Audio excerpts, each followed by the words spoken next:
긍지가 곧 나의 긍지이니. 와우, 안녕하세요. 6시대의 새로운 주인공 빅토리카 역의 성우 이세레나입니다. 이번 프리퀄 7 years 스토리도 old, 그리고 baby. 7주년을 맞은 You guys said we'd never 에픽 make it. 많이 사랑 부탁드리겠습니다. 감사합니다. Robin is so cool. 내가 누군지 모르는 걸 보니 착한 아이구나. 안녕하세요, 로빈. 계승자 여러분. 리나크의 안녕하세요. 보호자로 6시대에 새로 등장한 영웅 로빈의 성우 김두리입니다. Vector 로빈은 46, 계승자님께 thank you 낯선 for the sub, my 영웅만큼 man. I 매력적으로 appreciate 보일 수 you. 있도록 2 months. 열심히 연기했는데요. 많이 아껴주시면 감사하겠습니다. 에픽 세븐에도 많은 사랑 Get my 부탁드립니다. autograph while you still can, 7주년 진심으로 because I'm dead. 축하드립니다. 감사합니다. 미리 사인이라도 받아도 난 엄청 매력적인 악당이 될 거니까. 안녕하세요, 계승자 여러분. 리나크 역의 채림입니다. 와! 이번에 리나크 역으로 계승자분들께 처음으로 인사를 드리게 되었는데요. 자칭 섹시 빌런을 지향하지만 마냥 귀엽기만 Happy 한 Foundation Day, 리나크를 everybody. 계승자님들도 많이 사랑해 주셨으면 좋겠습니다. 에픽 세븐 7주년 축하드립니다. 쿠루리와 호루리, 우리는 한 팀이에요. 맡겨주세요. DNA 역을 맡은 성우 김아영입니다. 와, 우리 에픽세븐이 어느새 벌써 7주년이 됐네요. Wow, Epic 7 turned 7. 7주년 Wish 맞은 I 거 could have lived to 진심으로 see it. 축하드리고요. 또 우리 많은 분들께서 Too 지금까지 soon? 사랑해주신 덕분에 제가 DNA와 또 우리 쿠루리까지 이번에 풀더빙까지 진행할 수 있게 됐습니다. 너무 감사드려요. 다 여러분들의 응원 덕분입니다. 7주년을 넘어서 앞으로 또 10주년, Even our 15주년, 100-year 20주년, celebration. 100년 100-year God. plan, baby. 여러분들 100-year 많은 plan. 사랑, 더 깊은 사랑 부탁드릴게요. 정말 100 years 감사합니다. of 모두 E7. 항상 행복하시고 건강하세요. 사랑해요. 호의를 명받은 성공기사단의 poor 바스크 Bask. 로이스만입니다. 잘 부탁드립니다. 부름에 응답하여 여기에 강림했다. 계승자 여러분 안녕하세요. 반갑습니다. 여러분께 많은 사랑받고 있는 카일론 역할을 연기하고 있죠. 성우 정재원입니다. 7주년 축하드립니다. 에픽세븐이 벌써 7주년을 맞이했습니다. 아, 이게 다 우리 계승자 여러분들의 크고 따뜻하고 열정적인 사랑 덕분이 아닌가 싶습니다. 이렇게 오랫동안 우리 에픽세븐을 정말 진심으로 사랑해주시고 즐겁게 플레이해주셔서 다시 한번 진심으로 감사드리고요. 덕분에 저도 이렇게 여러분들과 자주 또 목소리 연기로 만나뵐 수 있어서 감사한 마음이 참으로 큽니다. 이제 7주년을 넘어서서 이제 10주년, 15주년, 20주년까지 쭉쭉쭉 계속 함께 할 수 있도록 앞으로도 여러분들의 변함없는 사랑 기대하도록 하겠습니다. 올 한해 여러분들이 Ooh, new 꿈꾸시는 leaked DN 많은 and Bask 일들이 lobby 꼭 art, guys. 이루어지길 What do you think? 바라고요. 또 여러분들 올 한해 늘 건강하시기를 기원하겠습니다. 성우 정재현이었습니다. 에픽세븐 7주년 만세! 감사합니다. 감사합니다. 잊지 Oh, 못할 Nilgard. 선물을 주마. Your favorite, Tristan? 지옥에서 보자의 I'm so mad they never made Nilgali a Yeah. freaking playable hero. 벌써 7주년이 He's way too cool, 됐네요. man. 7주년 정말 축하드립니다. 그리고 지금까지 그래 How do you think he feels about them sealing up as 계속 Macallis? 쭉 That was like his thing. 많은 사랑 Yeah. 부탁드리겠습니다. My dude had so much character, Oh. dude. Oh, the 10 is. Double Tenebria action. 비명을 질러도 좋아요. 네, 여러분 This is Sue's 안녕하세요. favorite 성우 part. 정혜원입니다. There are no 에픽세븐이 feats here, 벌써 so. 7주년을 맞이했다. 여러분이 많이 사랑해주신 덕분이라고 생각하고 테네브리아 역할을 맡고 있는데 우리 테네브리아도 너무 미워하지 마시고요. 재밌게 플레이해주시기 바라겠습니다. 여러분, 우리 게임하면서 힐링하도록 해요. 화이팅! 건강하세요. Hey guys, it's Shamadra. 반복되는 시련은 인간을 무 Oops.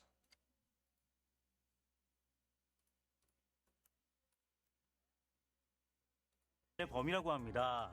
안녕하세요. 반갑습니다. 에픽세븐 7주년 정말 축하드리고요. 앞으로도 쭉 17주년, 27주년 쭉 Yeah, 많이 Shamadra 사랑해주시고 talking. 게임 We're getting him as a 재밌게 character, guys. 많은 사랑 That's pretty much a 부탁드리겠습니다. guaranteed 에픽세븐 sign, right? 화이팅! Hope. 많은 사랑 부탁드리겠습니다. Also, yeah, he never 화이팅! spoke, 감사합니다. so that's. Yep. 불러주면 된다는 것임. 못 믿어온 주인이지만 잘 부탁한다요. Wait, this is Arky's voice? Ah. 모두를 승리로 이끌 것을. 안녕하세요, 계승자 여러분. 루엘 역을 맡은 성우 여민정입니다. That's a very good range for her voice. 기뻐요. 자, 에픽7 7주년이 됐는데 루엘드 또 많이 사랑해주셔서 너무 감사드리고요. 더 즐거운 게임, 또 좋은 시간들 되시길 바라고요. 이제껏 사랑해주셨던 것처럼 앞으로도 더 많은 사랑 부탁드리겠습니다. 저도 여러분의 게임을 응원하겠습니다. Yeah, Arky is 감사합니다. voiced. 성우 It's Arky 연희정이었습니다. time. 흰꽃의 기사 맹세검. 제 이름은 이세리아입니다. 안녕하세요. Wait, she's Syria, Yuffie? Angelica, and Yuffie. Wow, that's a range. That is a range. 7주년을 맞이했다고 하는데요. 이렇게 오랫동안 꾸준하게 사랑해주셔서 정말 감사드립니다. 여러분이 사랑해주신 덕분에 안젤리카도 이세리아도 이렇게 계속 살아갈 수 있는 것 같아요. 앞으로도 많은 사랑 부탁드릴게요. 감사합니다. 죽음의 냄새가 풍기지 않나. 크라울라이트 로이 힐이다. 관심 없으니까 네 속에는 생략해도 좋아. 네, 안녕하세요 계승자 여러분. Fire 호위대장 Corral's a 크라울을 badass. 맡은 성우 심규혁입니다. 반갑습니다. 에픽7의 인기 캐릭터 크라우의 살짝 거칠었던 용병 시절 모습과 그리고 Sue's living his best life right now with all the voice actors. Yeah, definitely. He's yapping about every single one of them. 에픽7 7주년 진심으로 축하드리고 앞으로도 많은 사랑 부탁드립니다. 감사합니다. Zig! Zig 그동안 Fritz. 탈 것으로만 Let's make this 등장하다 bigger. 드디어 말하는 신수가 된 지크프리트 역의 성우 임의주라고 합니다. 네, 에픽7 7주년 진심으로 축하드립니다. Oh 또 my god. 이렇게 유저분들한테 인사드릴 수 있게 돼서 너무 영광이고요. 뭐 지크프리트로 많이 Zig was the best part about the origin update. 지크프리트도 많은 사랑 부탁드리고 He came with a lot of gifts. 많은 사랑, 많은 관심 부탁드립니다. I 들어주셔서 suspect he'll be making a 감사합니다. comeback in the second half. I hope he becomes a 성미를 pest. 벗어난 존재여 균형의 제물이 되어라. Oh, 안녕하세요 계승자 여러분. the edgy voice. 성우 황창영입니다. 이번 Mr. 프리퀄 Edgelord. 쿨더비 Yeah. 저도 카웨릭이 강화 마법사 부대에 있던 시절을 연기해 볼 수 Yeah, we know, 있었는데요. Evan. We know. 오리지널 카웨릭이 살짝 퇴폐적인 느낌이라면 이번 카웨릭은 노아드 밑에서 왠지 군기가 좀 잡힌 느낌이네요. 앞으로 더 다양한 장면의 카웨릭을 연기해 볼 수 있으면 좋겠습니다. 에픽7 7주년 진심으로 축하드립니다. 이것이 나의 사명. 세계의 끝까지 함께 가줄게. 안녕하세요. 작년 나락의 세실리아에 이어서 올해는 Kisei, Cecilia, 키세를 and 인사드리는 Perrin? 성우 최덕희입니다. 계승자님들께서 제가 연기한 영웅들을 많이 사랑해주신 덕분에 매년 인사를 드리게 돼서 정말 기쁘고 감사를 드립니다. 에픽7 7주년 진심으로 축하드리고요. 심판자 What's the 키세와 stream 함께 for, Taco? They're 재밌게 showing us what's 놀아주세요. coming up for 앞으로도 the 많은 second 사랑 half of the 부탁드립니다. anniversary. 감사합니다. Big info tonight. Big drop. 마치국에서 온 아딘이라고 Ew. 합니다. 이렇게 인연이 Ugh, 닿았으니 Auden. 우리 모두 사이좋게 지내요. 안녕하세요, 계승자 여러분. 아딘을 연기한 성우 문유정입니다. They showed Rass's kit. They privated the video. It was a leak. 진심으로 축하드립니다. 앞으로도 에픽7 많은 사랑과 성원 부탁드리겠습니다. 감사합니다. 가서 모두에게 전해 수라의 리더 Now we're 화영이 talking. 돌아왔다고. 계승자님들 반갑습니다. We're missing one more 저는 Hua, man. 방관자 화영 그리고 이번 여름의 Two, I 신규 guess. 캐릭터 은빛 헤일 화영을 맡은 성우 I don't know if 김유리입니다. I could handle more than three at 7주년이라니 once. 진심으로 축하드립니다. I would try. I would try. Yeah. I would die trying. But yeah. 제가 화영이라는 캐릭터를 연기하면서 여러분들의 애정 어린 응원을 damn, she got 듬뿍 legs that go 받았기 때문에 all the way 이번 to the 7주년이 ground. Yes, sir. 저한테는 더 특별하게 다가오는 것 같아요. 에픽7에서 Unfortunate, one of them has broken legs. 나를 불러내다니 배짱이 좋은걸? 복종할 준비는 Man, 됐어? hasn't she turned into a little terrorist, huh? Yeah. 김선미입니다. Damn. 도도한 I had my 여왕님인 doubts 줄 about her when I first saw her, but oh 사실 my 반전 god, she's 매력을 become one of my 가진 favorite units. 멋지고 귀여운 Aram is 캐릭터 아람으로 amazing, and people that 에픽7에 missed her are in 생존하게 되었습니다. shambles. 녹음을 하면서 저도 아람의 매력에 Imagine 푹 skipping 빠졌는데요. Aram. Man, I had two 매력 copies. 여러분께도 전해줬을까요? 그리고 에픽7이 드디어 7주년을 맞이했다고 하는데요. 정말 진심으로 축하드려요. 이 모든 건 게임이 늘 순항할 수 있도록 아낌없는 Luckiest 애정을 whistle 쏟아부은 in 계승자 the game. 여러분과 뒤에서 열심히 노력하신 모든 분들 덕분이라고 생각합니다. 다시 한번 7주년 진심으로 축하드리고요. 앞으로도 많은 사랑을 받는 게임이 되길 응원하겠습니다. 감사합니다. 감사합니다. There, Biako, 내가 you're 가지 too small. 못하는 길은 Oh, 없어. no worries. 안녕하세요, Wait. 계승자 여러분. Hmm. 조장 아룬카를 I'm not gonna, 연기한 comment on that. 성우 이다슬입니다. 에픽7이 벌써 7주년입니다. 와우! 이렇게 오랜 시간 동안 많은 분들의 사랑을 받은 건 역시 게임에 대한 애정과 끊임없는 응원을 보내주신 damn, 우리 Aronka. 계승자 여러분들 Where's 덕분이라고 the 생각하는데요. summer skin that we're guaranteed to be getting for sure, right? 주실 거죠? Please? 에픽 세븐 Pretty 7주년 please? 진심으로 축하드리고요. With zebra 앞으로도 prints on top? 10주년, Just hope. 20주년, I 30주년, guess, 70주년까지 yeah, the secret one. 여러분, Maybe, 늘 you think we're gonna get the limited ones? 감히 1학년 주제 하늘 같은 선배님에게 I just want the Boss Arunka skin. Oh yeah, true, same here. 예, 안녕하세요. Hey, did you know Ken and Dark Corvus were the same VA? Never knew Today that. I learned. Yeah, never knew that. They sound so different. Yeah, for JP they're completely different, but I think for KR. 부단장 켄까지 연기를 하면서 정말 감회가 Hey 새로웠는데요. Biako, you know what's Yes? funny? Yeah? 함께 할 수 있어서 정말 A lot of people skip Tenebria 기뻤습니다. Oh, 에픽 세븐의 7주년 in anticipation of pulling for ass. yeah. 많은 사랑과 성원 Ooh, ow. 부탁드리겠습니다. Ugh. 감사합니다. That's Yep. okay. I'm sure the next ML5 is gonna be. God damn, payroll looks good. Thank God they still have You know my what? I've pity been saved. right there hating.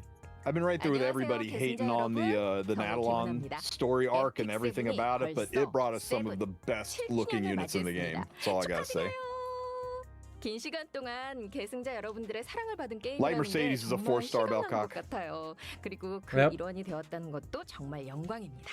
앞으로 더 긴 시간 동안 계속해서 사랑받을 수 있기를 All 저도 pairs are 응원할게요. good pairs. 다시 한번 에픽 세븐의 Until they're on the right 진심으로 side of my screen. 축하합니다. 감사합니다. 안녕하세요, 계승자 여러분. Seti. 난세의 영웅 하르세티를 연기한 성우 김도영입니다. 강한 카리스마로 여러분들의 아레나에 든든한 한편이 되었던 하르세티. Hey man, 과거 what 기사단장 do you 시절의 옷을 mean? 입고 돌아왔는데요. 이렇게 많은 분들의 사랑을 받은 게임의 일원으로서 정말 기쁩니다. 에픽 세븐 벌써 They went a little 7주년을 too hard 맞이했는데요. on her skin. 앞으로도 계속 멋진 모험 해봐요.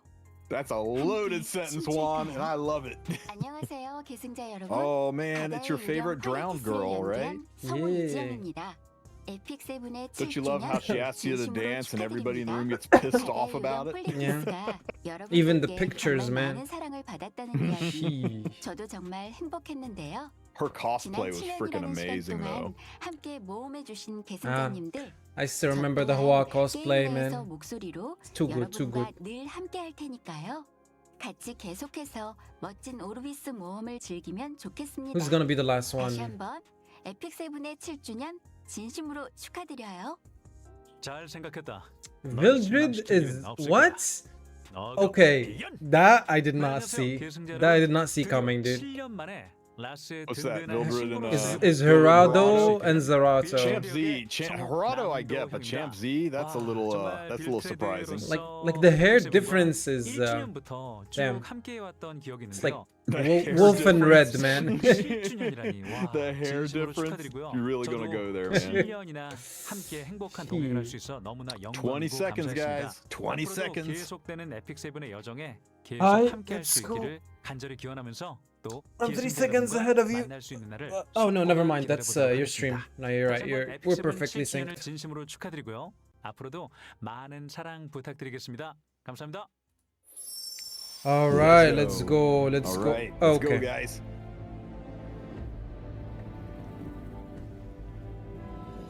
안녕하세요.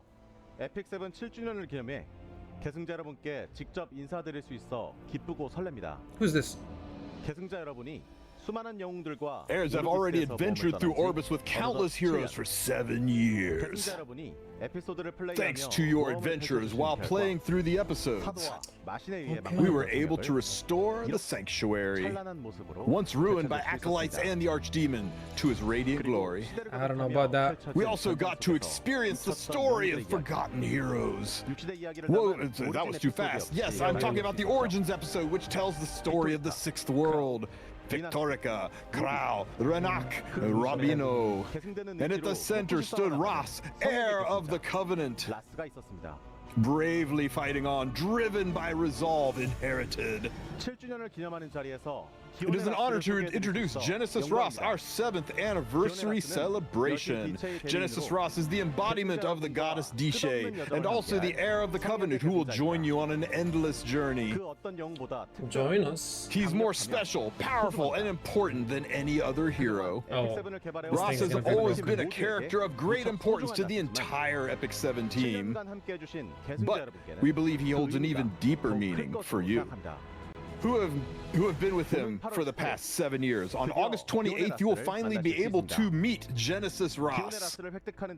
It will take a long journey to obtain him, but he has been accordingly designed to be amongst the most powerful in Epic 7 universe. Guys, he's a god. I hope all the heirs will join Genesis Ross in their journey. Protect it to the end, our vow. Just like Genesis Ross once vowed to you all, the Epic 7 team would like to reaffirm our promise to all the heirs once again as we begin this new journey. Okay, show me my bingo card. Let's go, let's go. 계승자 여러분, 안녕하세요. 정말 오랜만에 인사드립니다. Hello, heirs. It's been a long time since I last greeted you. I am Mr. Navi. The last broadcast was in February 2022. It's been an incredible 3 years and 6 months since I last greeted you like this. It's been such a long time, hasn't it? Since I crossed my legs and I restrained for the rest of today. Oh, he took so much shit for that. Oh yeah. So far, we've brought you updated info through the Merwin Express mail or showcase. However, we sincerely apologize for not being able to communicate by live stream like we used to. Yeah. To celebrate the 7th anniversary, we wanted to bring everyone together once again for this special occasion. It's not a live broadcast, but we plan to keep building and improving this kind of content in the future. Before we get started, let me give you a quick overview of what we'll be covering today. Let's see. Part 1. Part 1, we'll give you a preview of the August update and share the direction of the game in the second half of 2025. In Part 2, we'll talk about the upcoming Epic 7 news, including both online and offline events. Thank you for the sub. And of course, throughout both parts, we'll also cover your survey responses on each topic. And of course, we can't forget about the gifts. Gimme. To celebrate Epic 7, we've prepared something special for you. It will be revealed at the end, so please make sure to watch until the very end. I've been talking a lot, but I'm sure you'd rather hear from some of the people who actually developed Epic 7. Yeah. So, please welcome Tak Guanjin, content director at Super Creative. All right. Whew. Thanks for the sub. I appreciate you, buddy. 안녕하세요, 계승자 여러분. Hello. 콘텐츠 디렉터 탁광진입니다. I'm Tak Guanjin, content director of Epic 7. 인사가 굉장히 귀여웠습니다. That was a really warm introduction. Actually, this is pretty much your first time greeting the heirs in person for the 7th anniversary, right? Aren't you a little nervous? Biako, take it away. Dude, I was actually super nervous during our last misstep, but since today is such a special occasion, I think I'm even more nervous than before. I heard you even took speech class for this. A special speech class for this. Don't take my lines. Oh my god. Oh yeah, I'm taking the other one. Okay, my bad. Yes, I heard that you were so nervous today that you actually attended speech classes, unlike Biako, who just interrupted me. I think a lot of people will really cheer you on for having the courage to show your face and speak directly to the players. Now, right from the start, today, we had some huge news. The one hero everyone has been waiting for, Genesis Ross, is finally making his debut. Truth is, many in the community believed he would be released in the Mystic Summons, but at the same time, I did see some people saying, well, it is the 7th anniversary, shouldn't there be something more? Maybe something big? So, how exactly can players get Genesis Ross? Yes, since he's a truly special hero being released for our 7th anniversary, we hope all heirs can obtain the hero. After the August 28th update, you can go to the lobby to find and play the exclusive Genesis Ross content. You can obtain him through that content. Wow, we can get Genesis Ross just by playing? I'm sure a lot of heirs are going to love this. As you clear missions, you gradually restore his power as the heir of the Covenant. In the end, you'll not only recruit Genesis Ross, but also obtain exclusive memory imprints to reach SSS level in memory imprint. So basically, he's like a boss hero. Damn. You can get the SSS memory imprint just by clearing his missions. That's quite the gift you prepared, but aren't these missions going to be too hard? Or is unlocking them going to require something overly complicated? Since Genesis Ross first appeared in 6th World episode, players will need to clear the 6th World episode to unlock exclusive Genesis Ross content. The missions are designed to match his status as top-tier hero, so they'll be a bit of a challenging journey. But we've designed it in a way that even players new to E7 will be able to get him if they keep playing consistently. I mean, challenging journey, that does make me a little bit worried, but still, Genesis Ross is the hero people have been waiting for a long time for, so if players could get him too easily, I guess it just wouldn't really feel like he has that much power. This is Genesis Ross, a light elemental hero. Yes, he is a light elemental knight. Damn. A moonlight knight hero, I think that alone says a lot. Yeah. So we just heard that Genesis Ross is a light elemental knight. Now, when players hear light elemental knight, they're going to get a lot of reactions. I'm pretty sure many of the players are probably looking forward to the new hero. I know it's a showcase, but of course everyone's curious, so we have prepared a video for you. Oh, let's take a look. Let's take a look, good sir. Let's take a look. All right, guys, what do we got? What do we got? The only thing that truly matters is whether you live English. or die.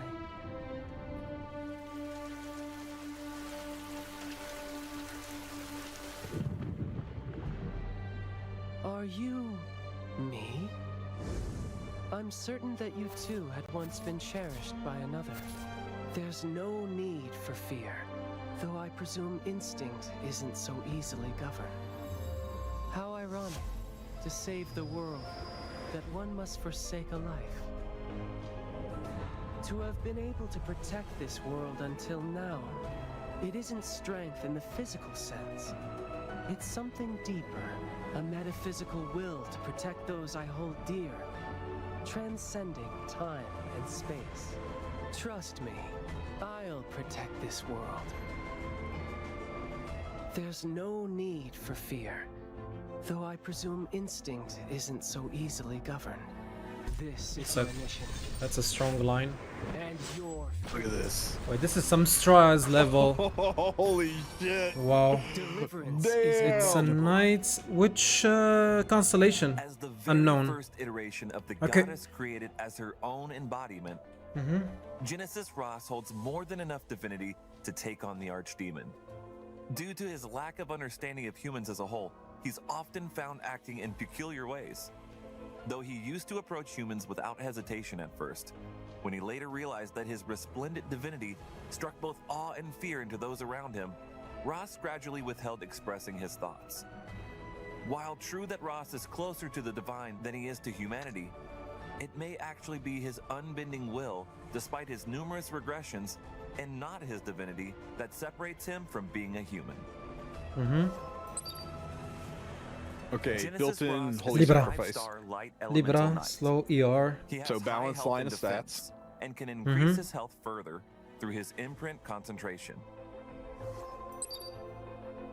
No real damage Skill boosting. Okay. Goddess's Attacks all judgment. enemies, divinity, and Attacks penetrates. all enemies with Okay, divinity full pen, and okay. penetrates the target's defense. Yeah, can't be affected by Damage dealt debuffs. increases He revives proportional to the off caster's on Oh. time. He's got built-in Damage holy dealt sack. increases with fewer Holy enemies. shit. At the start of the first battle, grants Sacred Covenant for 5 turns. I was Sacred kidding. Covenant is a buff. Are that you keeps the bearer from serious? being affected It by can't be the debuffed. And he can wear holy sack. It can't be debuffed. Like, okay. Twice. Sacred Covenant cannot be dispelled.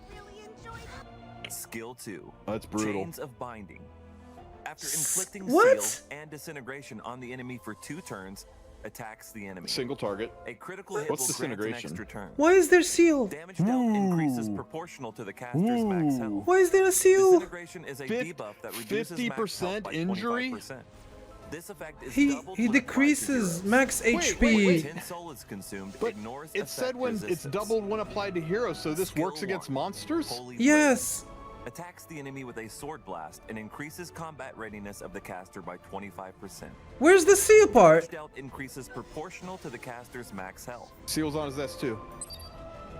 Oh, The 7th anniversary So, but this is the first unit that can injure monsters. a knight's RT that increases HP. Okay. The turn, gain 10 They get souls at the start. Can only be activated twice per battle. What's the skill effect? Of this artifact does not increase when 20 enhanced. soul, 20 The souls. artifact, a precious connection can be obtained What? through the 7th anniversary check-in event. This is the most confusing arty. They're really trying hard to give us an arty to make us not just run holy sack on them. Heir of the covenant, the embodiment of the goddess who protects the world, Genesis Ross can be obtained once you've cleared the mission Divinity Recovered, after clearing the 6th world episode. Thank you. Wow. God damn. 최대 생명력을 감소시키는 Read, Tristan. Disintegration that significantly reduces health, revives without being affected by any debuffs. At first glance, doesn't Genesis Ross sound incredibly powerful? Just remember, you can get this powerful Genesis Ross just by playing the game starting August 28th. We hope you'll stay tuned for more details. The preview video you just saw will also be available on YouTube once the showcase ends. So, but basically, when I think of Ross, there's another character that comes to mind too. In my heart, she's a main character. I'm talking about Mercedes. Let's go. And here we got some news about her That's too. right. The new Mercedes made her first appearance recently in the new Moonlight Theater episode Chronicles. Even though she's from a different world than Genesis Ross, I really want to first show her to everyone here today. All right, let's go ahead and check her out. Mercedes' new look in the video. Let's go, let's go. Is Please she be 4 or 5 star. 5? Is she Please 4 or be 5. 5? Please be 5. Please be 5. Please be 5. Please be 5. Please be 5. They're pimping her up too much to be a 4-star. There's no way. Please be 5. May the grace of abundance Oh God. be always with you. Oh, that's abundance, all right. Speak, and let thy desire be known. For I am merciful. Yes. Merciful. I'd like to. Damn. Yeah, I'd like to.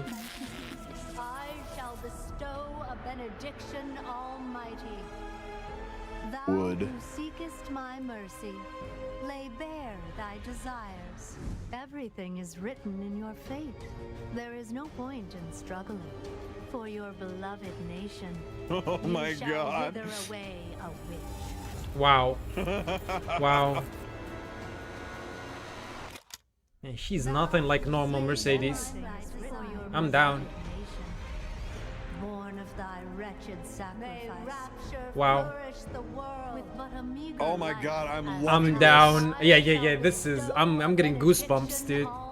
Yeah. Holy! This is not a 4-star animation. No, this is not a 4-star. Yeah. Shall we prosper? The mercy. This paradise Goddess of fertility and abundance. Yes, sir. lay a hand on it. May the grace of abundance be with you always. Brother, she could fix me. Hello, this is Ryuhan Kyung, art director at Epic 7. You are a hero. I oversee the game's overall visual direction and quality. 네, 7주년이라는 의미 있는 시점에서 Reimagining characters that our heirs will love at such a meaningful milestone like the 7th anniversary was a lot of pleasure to show you a new side to these characters. But it was very meaningful for me. I was just about changing. It wasn't just about changing their appearance. I had to think about the time they lived in and how each of them should look in each era, which was both challenging and a great joy to go through the creative process. Lady of the Scales is another form of Mercedes, from a different point in space-time. Wow. She appears as a high priestess. She is closer to a goddess who has descended into the human realm. Visually, we kept some of Mercedes' silhouette. The hair and the boot. Okay. But we kept her robe, but we gave her a robe and an eye patch and the scale motif to convey an air of authority, elegance, and mystery, emphasizing the concept of divine balance. The most important thing were continuity and distinction. I wanted her to still be recognizable as Mercedes, but also feel like an entirely different person. Legs. If the original Mercedes is someone who carried emotional turmoil, the Lady of the Scales was someone who envisioned or who had transcended all worldly concerns. Compared to Mercedes, she's more mature and graceful. Yet also veiled and mysterious, like a being whose true inner thoughts are hard to read. 처음부터 굉장히 많은 시도를 했습니다. We experimented with a lot from the beginning. There were countless concepts and drafts. 실제로 참고한 레퍼런스. And I think we collected those 1,000 referenced images. 초기에는 좀 더 Early on, we considered more overwhelming, 이미지로 heavily 구상하게 adorned, 됐지만 divine design. 결과적으로는 절제된 But in the 아름다움 end, we 속에서 refined it with a 강렬한 인상을 줄수 restrained 있는 beauty 방향으로 that could still leave a 정리되었습니다. powerful impression. 내부에서도 다양한 의견이 오갔고 It was a long journey with many 디자인적으로는 different 꽤 opinions 애정을 shared 가진 along the 캐릭터입니다. way. 천칭의 주인은 외형뿐 The Lady 아니라 of the Scales wasn't just about the appearance. Every department poured their heart into her, 애니메이션 작업까지 전 including the overall design, cutscenes, skill effects, in-game resources, and animations. When you actually meet the character in-game, I hope the heirs can feel the love and effort we put into the design of her. We truly appreciate all of our heirs for their dedication and support for Epic 7. Not just about the Lady of the Scales, our team put the same effort of level and care into creating each new character. Wow. I really love We hope you the... enjoy and would greatly appreciate your feedback about them. Wow. We'll keep doing our best to bring you even more amazing visuals. Thank you. Thank Guy's a you. hero. Thank you, man. Guy's a hero. Yeah, thank you. Carrying 07. Epic 7 on his shoulders. I know, you know, in Epic 7, skill animations and portraits are a huge deal for heirs. Exactly, that's why we put so much effort into everything. From Witch of the Mirror to Nibria to Genesis Ross, even Lady of the Scales. Yeah, with heroes from the early days like Tenebria, Ras, and Mercedes, all getting fresh looks one after another, it really raises expectations for what's next. And speaking of which, the preview for Lady of the Scales will be available starting August 20th. It will be revealed on Wednesday. Now, at this point, I can pretty much guess what you all are saying in chat. It's supposed to be a showcase, the 7th anniversary festivities, but you're only showing new characters. Sure, new characters are great, but if that's all we're showing, we might.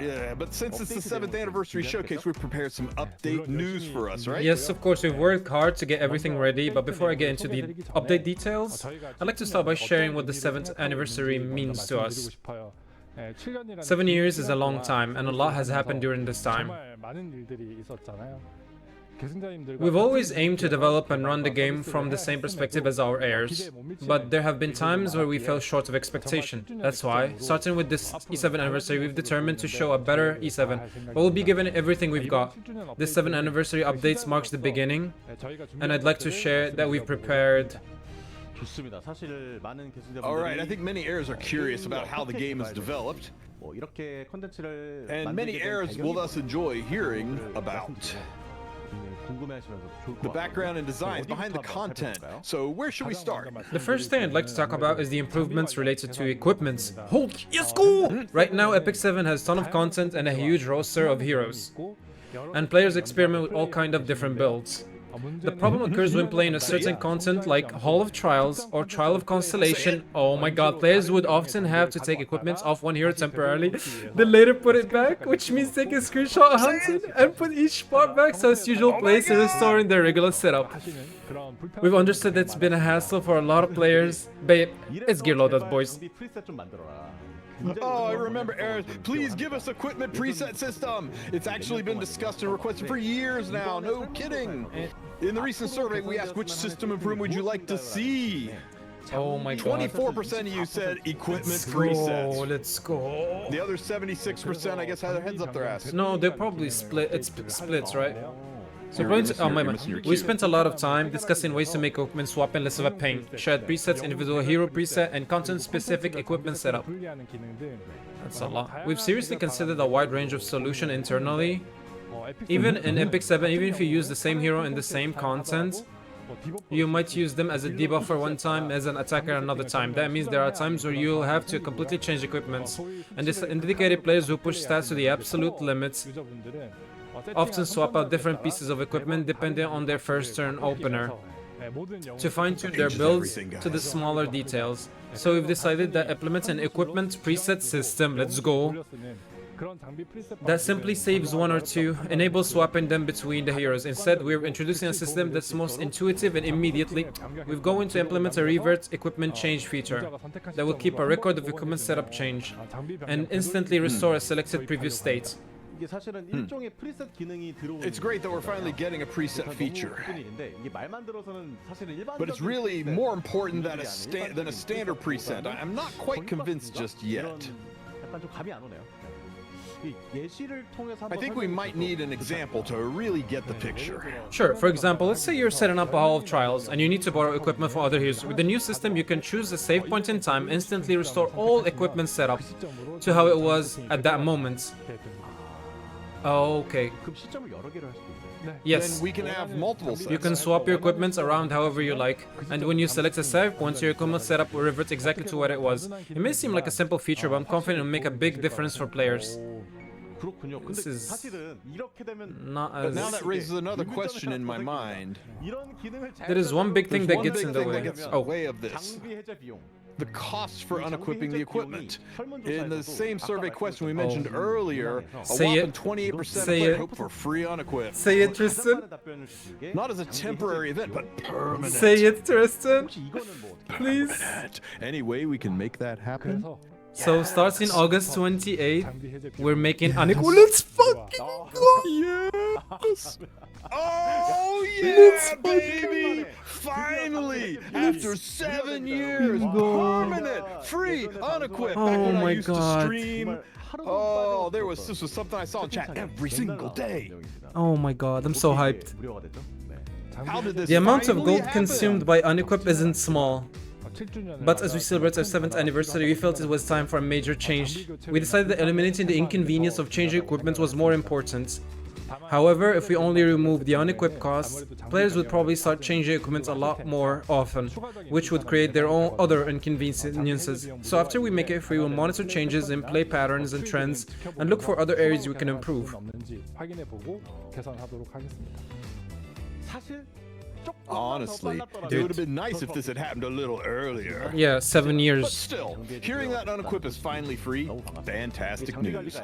Equipment management is such a core part of Epic 7, and for so long, it's been way more inconvenient than it needed to be. For returning players especially, it can be extremely confusing and frustrating when it comes to deciding which hero needs which equipment. When I'm trying to convince my friends, this is one of the hardest hurdles to get over. That's right, as Epic 7 continues to add more heroes, the fatigue of managing all that equipment can only increase. So our goal with these updates is to create an environment when heirs don't have to stress about their equipment management at all. Usually most heirs, after playing for a long time, end up stashing equipment in their inventory thinking, maybe I'll use this someday. Yeah, me. Of course, that goes for me too. But in reality, they're rarely used. That's right. So based on that usage pattern, we're working on a feature that will automatically recommend unsort equipment for players. It'll help player clean up those just-in-case pieces of equipment, making inventory management a lot easier.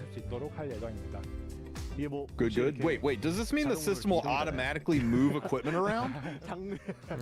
Not exactly. First, analyze the player's current state. Then it'll mark equipment that players can safely discard and highlight those that are worth enhancing. Players can simply look at those marking in their inventory. Okay, I can just get rid of all these and clean up from there. So basically, it's about letting the players make equipment decisions quickly and intuitively with less stress and guessing. Now that there are over 350 heroes, managed equipment is quite overwhelming. Say it, so Tristan. we have an auto management system, things will be so much easier. But here's the problem, even if players successfully enhance and get high gear scores, figuring out which heroes should actually equip, that can be tough. For veteran players, it can be manageable, but for new players, it's really overwhelming. In fact, setting up equipment to a hero trait isn't that hard for new heirs. It's a challenge even for those with plenty of experience. We see it as one of Epic 7's biggest barriers of entry. It's really tough unless you study every hero's abilities and traits one by one. That's why we're also developing a feature that after playing enhance a piece of equipment, will automatically recommend the hero it's best suited for. Wait, that's nice. We're aiming to bring both of these features to you as soon as possible. Soon. Can you please give us at least a rough idea of when players can expect these features? Thank you for the sub. We'll definitely have both features ready by the end of this year. Okay. Sounds good. Is there going to be any improvement to the hero management besides equipment? Please, please, yes, yes, yes. As the game content has expanded, we notice players aren't just struggling with equipment. Many players also experience inconvenience when assigning heroes to the team. We developed the latest content so that dedicated team slots are available from the start. But for existing content like hunts, unless players use Skystones to expand slots, unfortunately they had to use them interchangeably. So we're removing the current shared team formation feature, and we'll restructure the system to provide dedicated teams formation slots for each type of content by default. That's nice. So that means content will have its own dedicated team slots and I lose my cool names. But hold on, what about players who recently invested Skystones in expanding their slots, for example? It might not be fair to them. Talking about Players who created their account less than a year ago, we plan to retroactively refund the Skystones they spent. And if we delete the feature right away, players who might not remember their team setup. So for now, we'll keep the shared team formation screen available for a while. The more I think about, the more I've been little inconveniences here and there. It reminds me of something else. The Spirit Altar. It's always closed when I actually need to enter. Long-time players probably have enough material stocked up. But for new players, they're hosed. So what are your thoughts on that? I agree. There's definitely an obstacle when players want to grow a newly acquired hero right away. Yes, it's inconvenient for me too.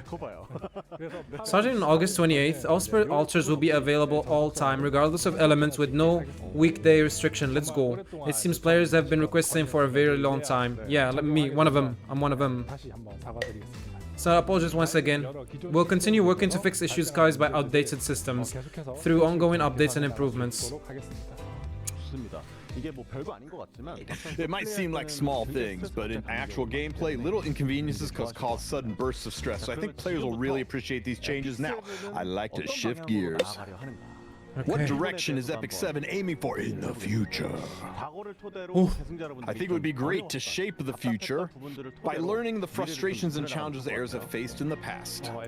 From the very beginning, Epic 7 was designed to be a game that requires a lot of time and investment. That's something we just can't deny. We've made several improvements to reduce fatigue and overall playtime. But the fundamental structure of equipment farming has remained the same. These days, shorter content is becoming the trend. And there are so many other forms of entertainment outside of games. Offline farming. In that kind of environment, long playtime, and I believe that's one of the reasons some heirs gradually step away from the game. I've seen a wide range of feedback from players. Do you know what percentage of players have reported there are too many things to do in Epic 7? Please reduce the fatigue. What's the percentage? 22% of all respondents. On the other hand, players have shared feedback such as... What? Nothing to do in Epic 7. That's about 20%, so there's nothing to do. A lot of people who prefer PvE over PvP, but the funny thing is, if we get more PvE, it just means we end up with more daily grinds. So as the level of fatigue rises up, depending on the players, what they want can be slightly different. And on top of that, in Epic 7, players have to farm equipment. That requires constant time investment, and it's a pretty complex issue. Now, I do think equipment farming and having a lot to do are part of what makes E7 fun. But I do believe that we need to reduce fatigue for far more than it is now. Right now, there is just too much to do in E7 every time you log in. Summon once a day, receive energy from the shop, guild activities, world boss, guild war, arena, hunt, etc. Just listing it all feels like a pile of homework. Our vision is that Epic 7 should be a game where even if you log in, for just 5 minutes a day you can play, log out, and still feel satisfied. So going forward, our aim is to reduce repetitive chores, while still regularly delivering new kinds of enjoyment. A lot of heirs talk about the following. Although systems like quick battling have been added, they're still limited use. And just because you farm equipment all day doesn't mean you're guaranteed to get a good piece. That lowers the sense of satisfaction and just leaves players feeling burned out. There were quite a few survey respondents saying that many of the players were feeling extremely fatigued. That's why we've been preparing a lot of things. First, new equipment sets. Let's go! Ooh, the following survey question.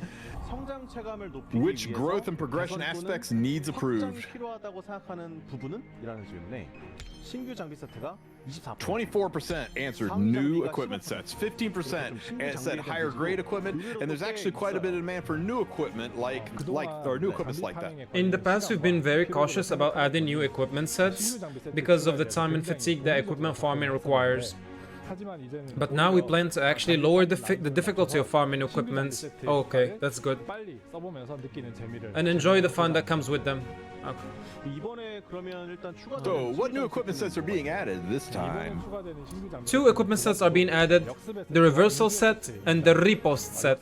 The reversal set consists of 4 pieces and increases speed by 15%. Wait, what? Upon revival, it increases combat readiness by 15%. 50%. Oh my god. Reversal set is good for heroes equipped with the Knight's artifacts, Holy Sack, such as Crow, Yulham, Mort, Soulweaver, Well, etc. Yeah, upon death by an enemy attack, it greatly increases combat readiness upon revival, allowing player to return the tide of battle. There are also 4 pieces in total for the riposte set. This set has a 70% chance to counter attack when successfully evading the perfect hero for extended invasion slots. Oh my god, you can choose it to create unexpected dude, I can't finish reading. And we'll also make sure that upcoming new heroes can make use of the new set. In the long term, we'll be adding more new sets to create fresh strategies and new battle dynamics. Oh my god. Oh my god. These new sets do sound exciting, but earlier you said players should be able to log in. Oh my god. For just 5 minutes a day and still feel satisfaction. Does this mean that many players... I feel like it's been a common concern. Every time you do something, you have to farm again. So can we really say fatigue has been reduced? The new equipment sets won't be obtained from Hunt like before. Oh, yo? Instead, they'll come from a brand new content called Otherworld Breach. You can enter Otherworld Breach using a new currency called Spectral Core. You can exchange Spectral Cores for 160 energy up to 3 times a day. New PvE content. Or use 2 leaves for unlimited exchanges. Wait, 160 energy? 2 leaves? Great googly moogly, that's a lot of energy. There must be a reason for that. Otherworld Breach consumes a lot of energy, but in returns, its equipment acquisition rate is more than Hunt's, as efficient as Hunt or Rift. As I mentioned earlier, this is one of the ways we're aiming to reduce fatigue while also giving players a higher sense of satisfaction. But that brings up another question. Can we really buy quick battling for hunts? We can already buy quick battling for hunts, right? What's the difference with that? The goal is to reduce playtime.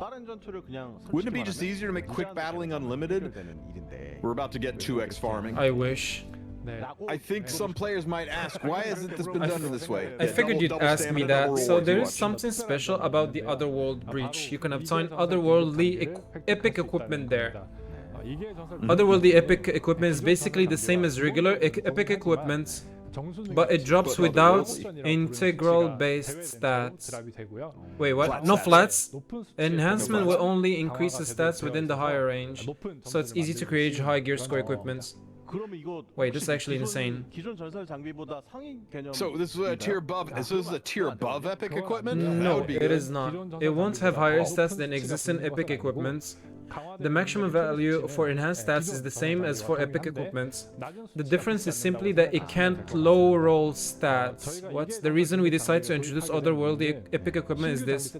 When new equipment sets are added, if we keep the same equipment system and farming methods as before, it would be really tough to catch up to the level of existing sets. that would make players focus more on the opportunity cost farming. Reduce how usable the equipment feels and ultimately lower the fun factor. So to drastically reduce the farming time for new sets, we're introducing both Otherworld Breach and Otherworldly Epic equipments. This is fucking insane. But here's the thing. If players can keep running the Spectral cores with new equipment sets only, what about the hunt stages for existing equipment sets? Wouldn't that create a big gap between the two? We'll also be adding an otherworldly difficulty to existing hunts. Let's go! Otherworldly difficulty will also require spectral cores to enter. It won't drop crafting materials or other currencies, but its equipment drop rates will be more than twice as high as before. Told you, 2x hunts. For the current hunt difficulties, we're also planning to increase the equipment drop rates by about 15%, since these changes that I mentioned will naturally have an impact on game balance. The update is scheduled for September 11th. This is gonna ruin Rift if they don't do something After with the Rift conclusion next. of the E7WC finale. Yeah. So basically with this new equipment grade, the odds of getting bad rolls are much lower. Which means it's worth aiming for whether you're running hunts or Otherworldly Breach. And with shorter play times and faster rewards and better results, I think players will really like this direction. But that means we'll end up with even more equipment, right? And when we get even more equipment, inventory space is gonna be a problem. Let's go! Inventory fills up fast, We'll be baby! expanding inventory as well. Let's go! In the September 11th updates, the maximum will increase by 200 and players will be able to use up to 900 slots. Nice. Also, we're raising the maximum energy capacity at level 70 to 360. Wait, that's actually insane. Oh yeah. So airs can usually naturally generate energy to convert into spectral cores. Excellent. And since having more equipment or enhancing please charms means you'll run out of charms and gold faster, please remove charms. We plan to run char events or gold dungeon events more frequently going forward. Okay, sure. So, to summarize, whether it's the existing hunts or the new Otherworldly Breach, players will be able to use spectral cores to farm equipment much faster, correct? And Otherworldly equipment, you get this from, it will make it easier to achieve high scores, even when it's enhanced, right? That's right. It's true that no matter how much you farm for equipment, it's always been difficult to get high score equipment. With this revamp, we want you to be able to get high-grade equipments more easily. Set up your heroes faster and really enjoy the fun of E7. Sounds good so far. What most of us has been discussed is set for August 28th, after the E7 WC 2025 finals in early September. But we still have plenty of things left to cover for the roadmap of the second half of the year. What are they getting rid of Rift? I don't know. I'm curious about the rest as well. Before we move on, though, since we're on the topic of content, I'd like to touch on a related point from a recent survey. Back during the Origins update, some of the equipment obtained through the Carrot event, including pieces players had never even seen before, were level 78 equipment. We're getting rid of that shit, right? Like the ones that increase spare. It came with the additional stats, and that sparked a lot of discussion. Most of the players were worried, saying, "Is this a new system? And, like potential?" He almost said the words. Is this going to be added? All the old equipment becomes useless if they add this. There was a lot of pushback, and many concerns were raised. So I think it'd be good to explain what was going on back then and whether or not there's anything At the time, we had just launched the Origin updates and we wanted to offer commemorative equipment unique for the 6th world as an adventure world. Since the equipment wasn't something you could farm or use competitively in serious play, we didn't provide the separate prior announcements. But looking back, I think many heirs felt uneasy about it. We currently have no plans to release equipment like that. And even if we were to add equipment with similar effects in the future, we would never do it in a way that damages existing battle balance or devalues the equipment's players already own. Of course, we'll announce it well in advance and explain it clearly so everyone understands. I still remember that time clearly, and the community and creators were in an uproar. And it really showed how important good communication beforehand is. Hell yeah. While we had 2 developer notes recently, I wanted to take the chance to talk about this face to face, about Trial of Constellation and the removable of Labyrinth. Here we go. Back in the last Origin update showcase, It was announced that Labyrinth would be getting a revamp, but when the notice came out saying Labyrinth would get a revamp, many of the heirs felt like all of the memories and achievements they had built were just being erased. Some players have put a lot of effort into leveling up multiple heroes in order to tackle Labyrinth, and even new players came through Epic Dash, with the introduction of Trial Constellation, which is why it needed to be removed entirely. We've reflected a lot on this. No matter what our intentions were, we recognize that we caused inconvenience for our heirs. As a player myself, someone who runs Nightmare Auto Team, Iron said that when you enter Labyrinth, you want to get all the rewards. So I would always try to route my runs to maximize moral. Since I don't have auto teams for all bosses yet, and it takes a long time to clear, I often found myself putting it off until I had more time, only to forget about it and miss that monster reward entirely. So the intention behind removing the Labyrinth was to condense the content into boss battles, allowing players to build auto teams more easily and play each month, by replacing it with content that's simpler and more convenient than before. Calling it simpler is yeah, I don't agree with all that. Many players at Perdition Trial have seen a lot of player feedback recently saying it's just too damn hard. They're not watching your videos, Even Tristan. with features like Blessing of the Stars, a lot of players still feel like the difficulty is overwhelming. It's not the difficulty. As many of you have probably noticed, yeah, while playing Perdition difficulty, our intention was that player to clear only after obtaining enough Blessing of the Stars. The problem is we overlooked the difference in rewards. That led to a situation where player felt forced to push through it just to clear it. Also, as I mentioned earlier, there was also the hassle of having to rebuild your teams after already completing your labyrinth setups. We weren't able to provide enough benefits to justify that effort, and we failed to communicate it in advance.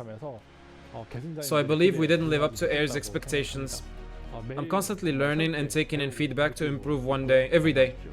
I will. Of course, there are players who... Wait, that's yours. They did the wrong color.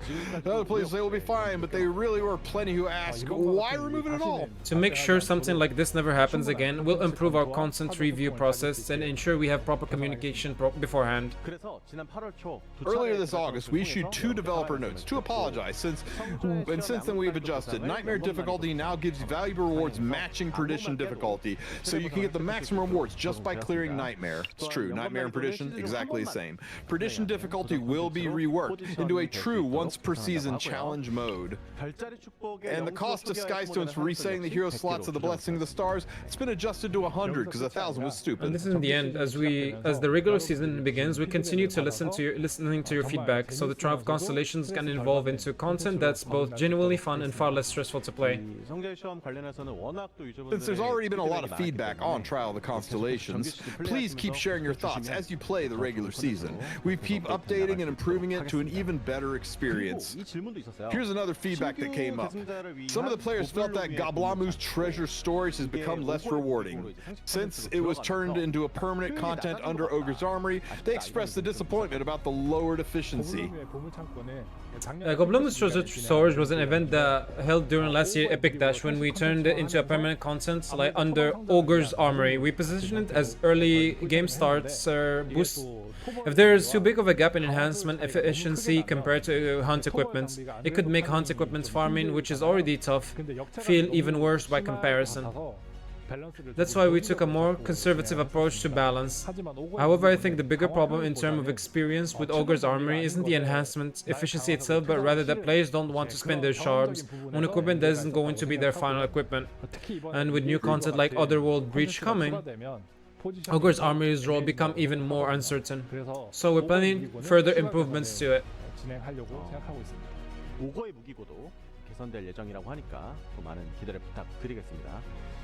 So please look forward to that. Now, when it comes to content, this applies to both PvE and PvP. Yo.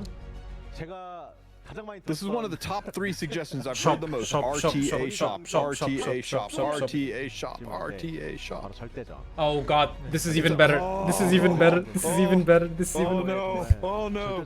In the past, we stated there were no plans to remove 50% absolute effect resistance. Oh no! Oh no! Is that still the case? Is it? Are there any idea you're considering to reduce the frustration it causes?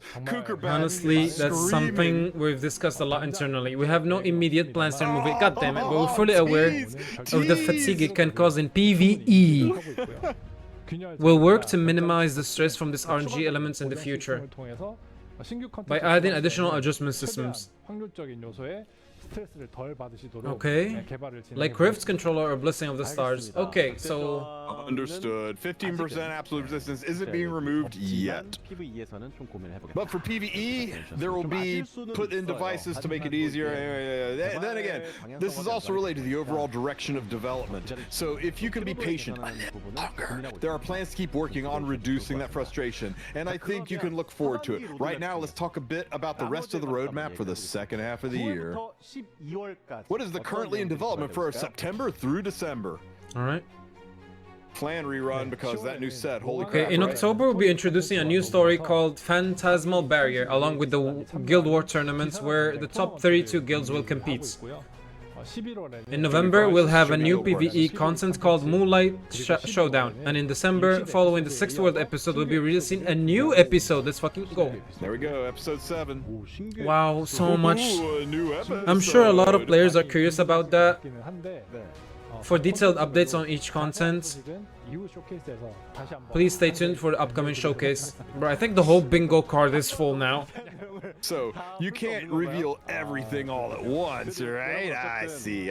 Still, everyone, as you can see right now, from Phantasmal Barrier to Monolith Showdown, Guild War tournaments on new episode 7. There's a lot to look forward, heirs. So there you have it. We've gone over the dev's vision and the updates planned from August through December. How do you feel about this, heirs? That's a W. Big W, dude. I'm sure there are parts of you that are happy and wait, like we said, this showcase isn't an end. Leave your thoughts in chat or in the comments and we'll make sure to cover them in future developer notes. That's another communication opportunity. We're working diligently so we can make promises we can absolutely keep, and so that you won't have to wait too long.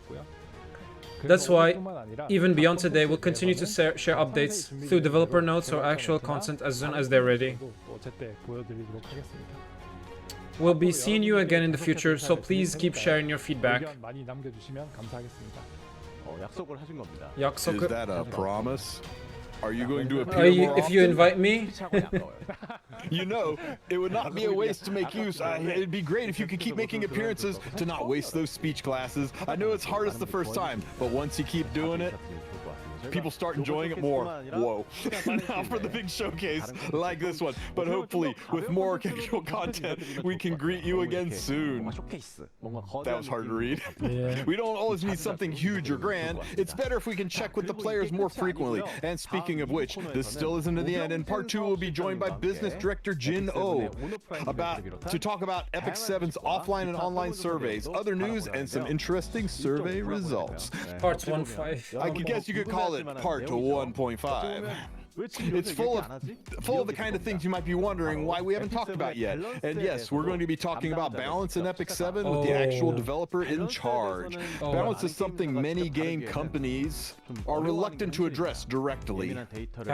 It's an area that is handles sensitive data, and even amongst players, opinions are often split down the middle, depending on things like your equipment, your character pool, team compositions, because people see things from different perspectives. It's such a tricky topic to cover. But many of you have left feedback through the survey. So I'm talking about a lot. So I decided to go directly to the source. I heard a familiar face. Let's go take a look at the balance adjustment process and how it works. What do you think so far? So far, big W, dude. Big S W. Yeah. Come on. You got it's me. Creator commented, today I've infiltrated Super Creative, acting as a one-day reporter to talk about something heirs have been curious about. We're going to talk about balance. And let's get started. Hi, it's been really hard to track the two of you. I've been Epic 7 for a long time, but I've never imagined to come and get to meet both of you in person. I'll admit this feels a bit awkward, but for me, I can tell you're both a little tense. So loosen things up. Could you even give a quick introduction to our area? Hello, I'm Kartuja. I'm in charge of hero planning and production. Hi, I am Kairon, and I handle world arena planning and hero balancing. This is our first time meeting, right? I don't think we've met during the last World Championship. Well, actually, it's not my first time seeing you. Where have we met before? We're actually running into each other quite a bit in RTA. Oh, in RTA you say. Sounds like you're pretty high ranked. What the hell? I just started to breathe in the legend. And the developer actually play World Arena? I guess it's one question answered. So the reason we're here today is to really talk about balance patches. As a fellow heir, whenever I read the patch notes, I think what's going through Smilegets and Super Creative's minds when they make these changes. It runs through my mind, you see. I'm sure a lot of heirs are curious too, so I'd appreciate if you could briefly walk us through how Balance Patch comes together. Alright, so as far as balance issues, we prioritize using key content metrics. We mainly focus on heroes with low usage rates and then select targets, and once the target is set, we establish draft specs and run internal tests. And then we discuss the hero design team and publishers to finalize the specs. So you create draft to do internal testing, even coordinate with your partners? But the most recent result of that process was something that really sparked a lot of frustration among heirs. The Arceti Sniper exclusive equipment, to be precise, Fenris exclusive equipment. I'm curious why it was released. Well, to give you a bit of background, we recognize a lot of around meta around Arceti. In particular, we felt that there was a need to counter the defense teams using Arceti, so we explored various options. But as you know, Arceti's skills are set to cover a very broad range. So when we tried to counter her in most normal situations, many other heroes ended up being unintentionally affected.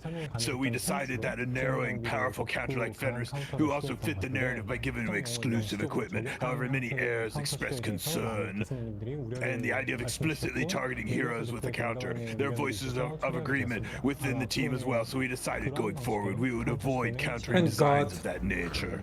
Got it, that makes sense. And you mentioned many heirs voiced concerns. The reason we're here today is actually based on a survey conducted among heirs.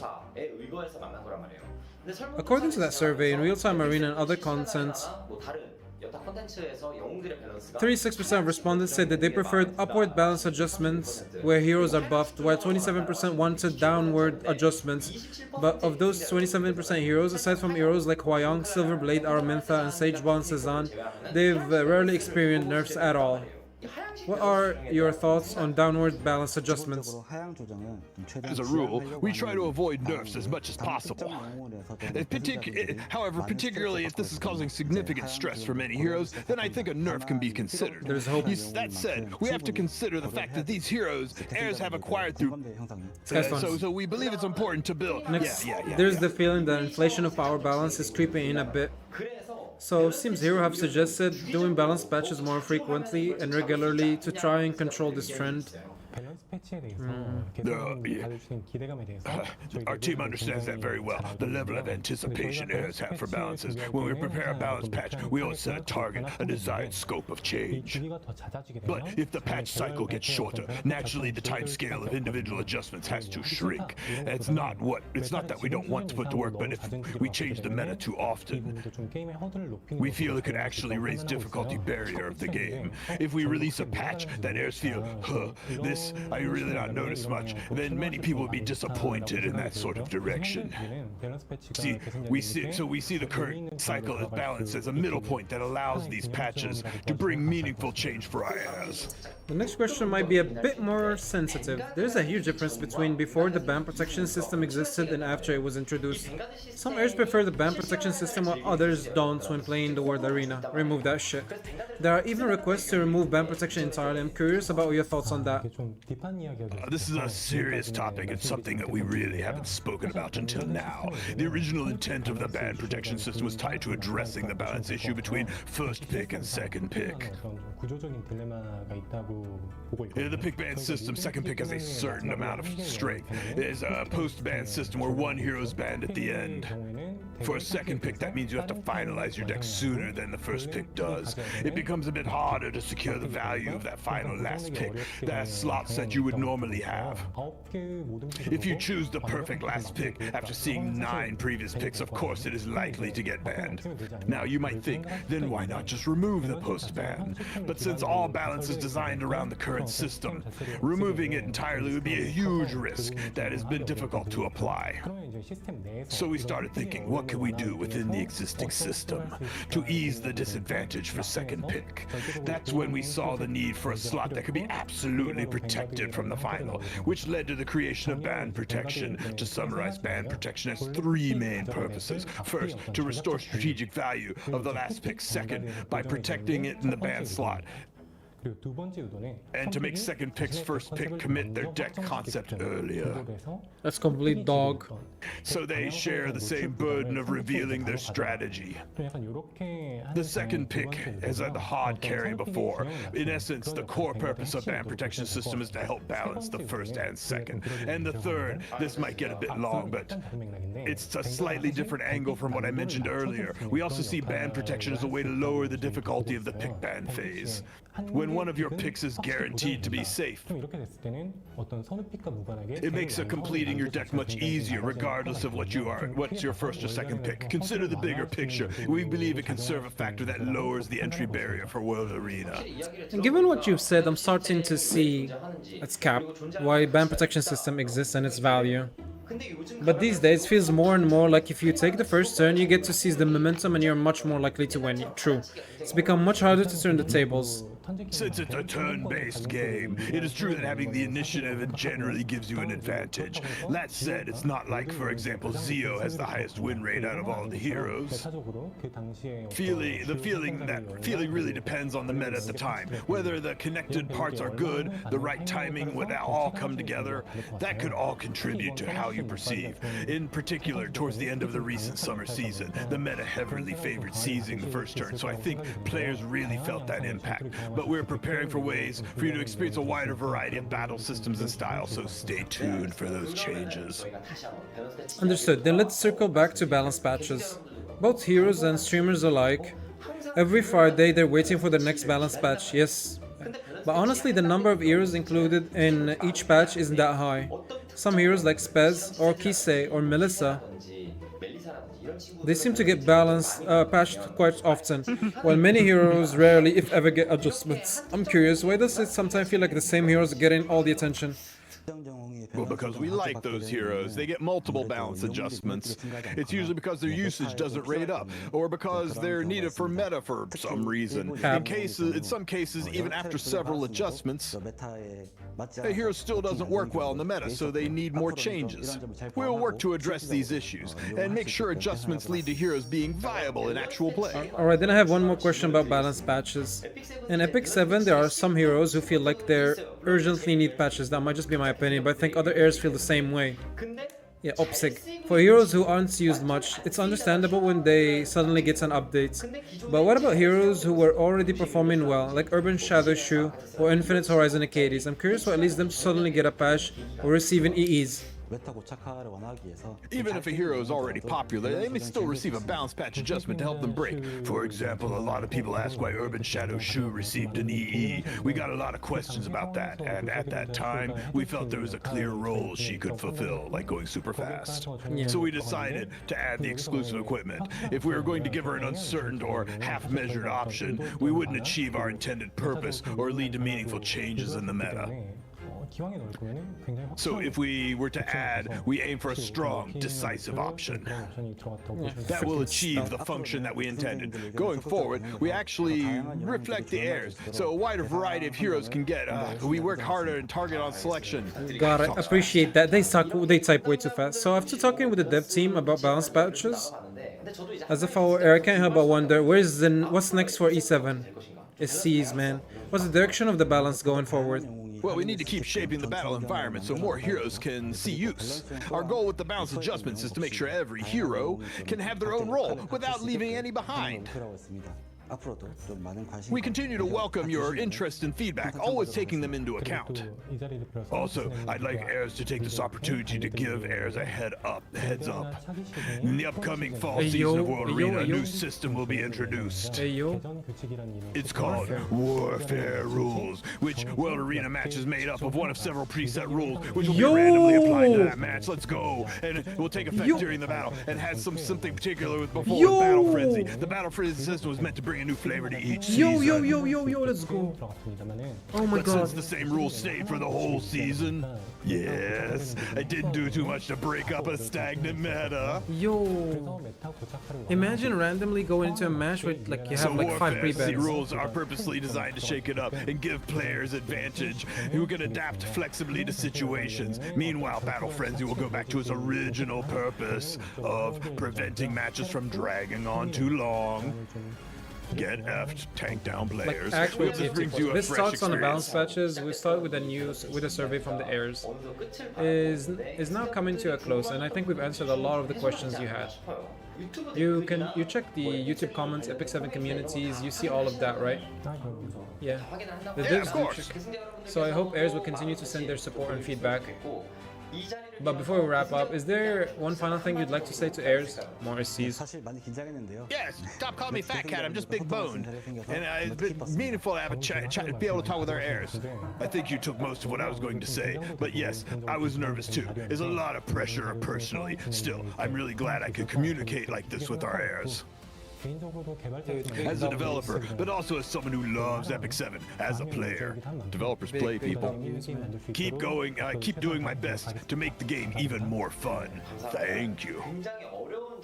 The interview may have been a difficult setting for you, so I'm really appreciative of you joining me today. As for me, once this showcase ends, I'll see you again as a commentator in the E7 World Arena Championship. Thank you, 감사합니다. Dude, big W, dude. Like randomized PvP rules? Holy. We just heard directly from the person in charge of balance. While balance is a field with no single right, we believe that we keep a steady course. We can move forward in the right direction. The developers have shown real courage by stepping in front of the cameras. So we hope you will show them your support. As mentioned earlier, part 2 will cover the remaining survey results, along with a variety of news, including online and offline events. And join me for this segment. We're inviting another special guest. Yuna Kim. Please welcome Epic 7's business director, Jin Oh. Hello, it's a pleasure to meet you. I'm Epic 7's business director, Jin Oh. Director Tak, you look a little tense. But you're not that far behind him in that department. Why aren't you saying anything? I'm a bit shy. I see. Since it's his first time greeting you all, we'd appreciate it if you would warm encourageors. Now let's officially kick off the second part. Did I mention that in the opening this is part 1, but there will be one point I'd like to visit before we move on. Truth is, many heirs have been thirsty for communication. You know that, right? Yes, and I'd like to take this opportunity to sincerely apologize for not communicating properly with you for some time. Oh, the bow. Deep bow. 07. There have also been several recent issues related to operations. All of these, I believe, stem from our failure to listen closely enough to your voices. From here on, we will continue listening to your feedback, improving the game until you're satisfied, and working to make E7 a game that is loved and enjoyed for years to come. There's definitely been a demand for live streams, but when topics like raid labyrinth removal come up, it naturally raises questions like, why is this happening? As Director Tak said earlier in part 1, there wasn't enough prior communication. I agree that this was the core issue. I'm reflecting deeply on it, and we're already planning process improvements with the dev team, so your opinion can be fully incorporated. We'll be resetting the process entirely, from the initial planning to final polishing, to make sure our heirs' feedback is... One of the survey's questions asked the following. What non-game aspects do you feel need improved? The most common answer was future update roadmaps, 50%. Holy. Followed by the notice frequency and clarity at 32%. Clearly, this points to a shortage of prior communication. Using this showcase as a turning point will create more relaxed spaces for interaction and prepare a roadmap review. And at the end of each year, alongside our new year, we'll make sure to deliver in the coming December as well. Since both directors are here for the first time making promises to our heirs, we ask you for your support and interest. I believe that true communication is more than just apologizing when something goes wrong. It's about players having conversations when players are curious or confused, and listening and answering to our heirs' feedback. So both development and business teams should act quickly on feedback where possible. And when something can't be done due to development actions, the developers still should have the courage to say openly and clearly, this is possible, or no, this is difficult. This is the real part of communication. I'll also do my best to follow through with this. Now, let's move on to the next topic. It's with our 7th anniversary here and a wide range of updates. Is there anything special in-game events like Epic Dash in store? Yes. For 7th anniversary festivities, we prepare the Super Cake event. Okay. It's a server-wide mission when all heirs work together, and as the completion rate increases, you earn a variety of rewards. Okay. We hope everyone will participate and enjoy the events.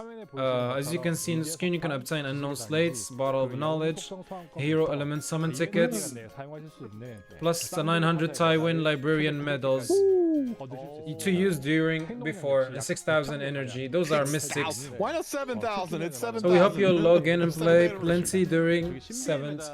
Are those medals a limited time currency you use like mystics? 900 of them? Damn! Not even 20 pulls. Clear the final mission to claim your 5 Moonlight Selector boss hero. Oh. Boss hero Moonlight Selector. So basically, the more you play, the more individual the server missions will be completed as well. Unlocking special rewards for everyone. Since there will be special rewards, we hope that you'll take part and show your love for the game. Events like this can be a big help to new players or to players returning after a long break. Speaking of which, one survey result really stood out to me. Many of you asked for improvements to currency shortages, including Molagora. I think it's easy in the top 5 survey questions.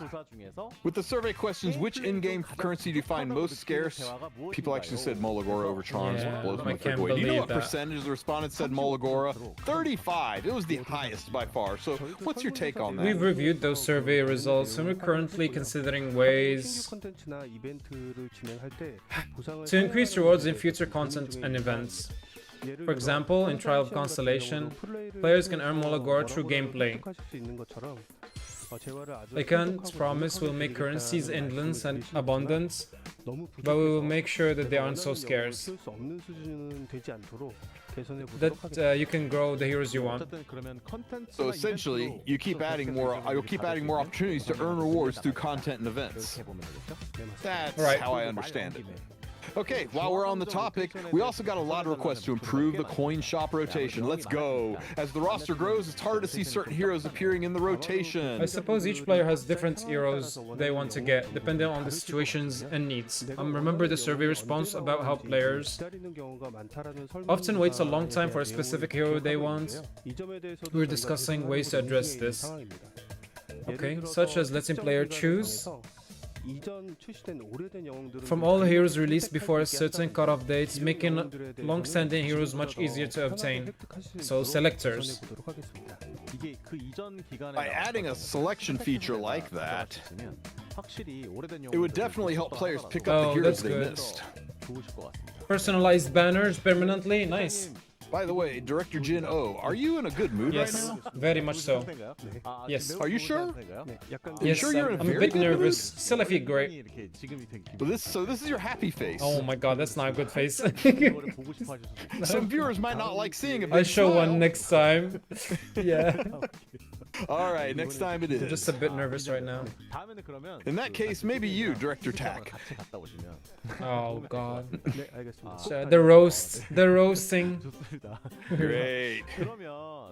Then, with plenty more to look forward to, let's move on to another event worth mentioning. Following the in-game cake event, there's another event that's been creating a lot of buzz lately, the Ezra and Popularity Poll event, currently running on the 7th Anniversary Festivities website. Until August 25th, players can vote for their favorite hero, it's freaking Luna, and every top voted hero will receive a free limited skin. Vote for Arya. freaking Aramentha. Arya. Not that it will be released, but it will be a huge number of players have already cast their votes. Have you two voted as well? Click Yes, the I link voted pinned. too. Vote.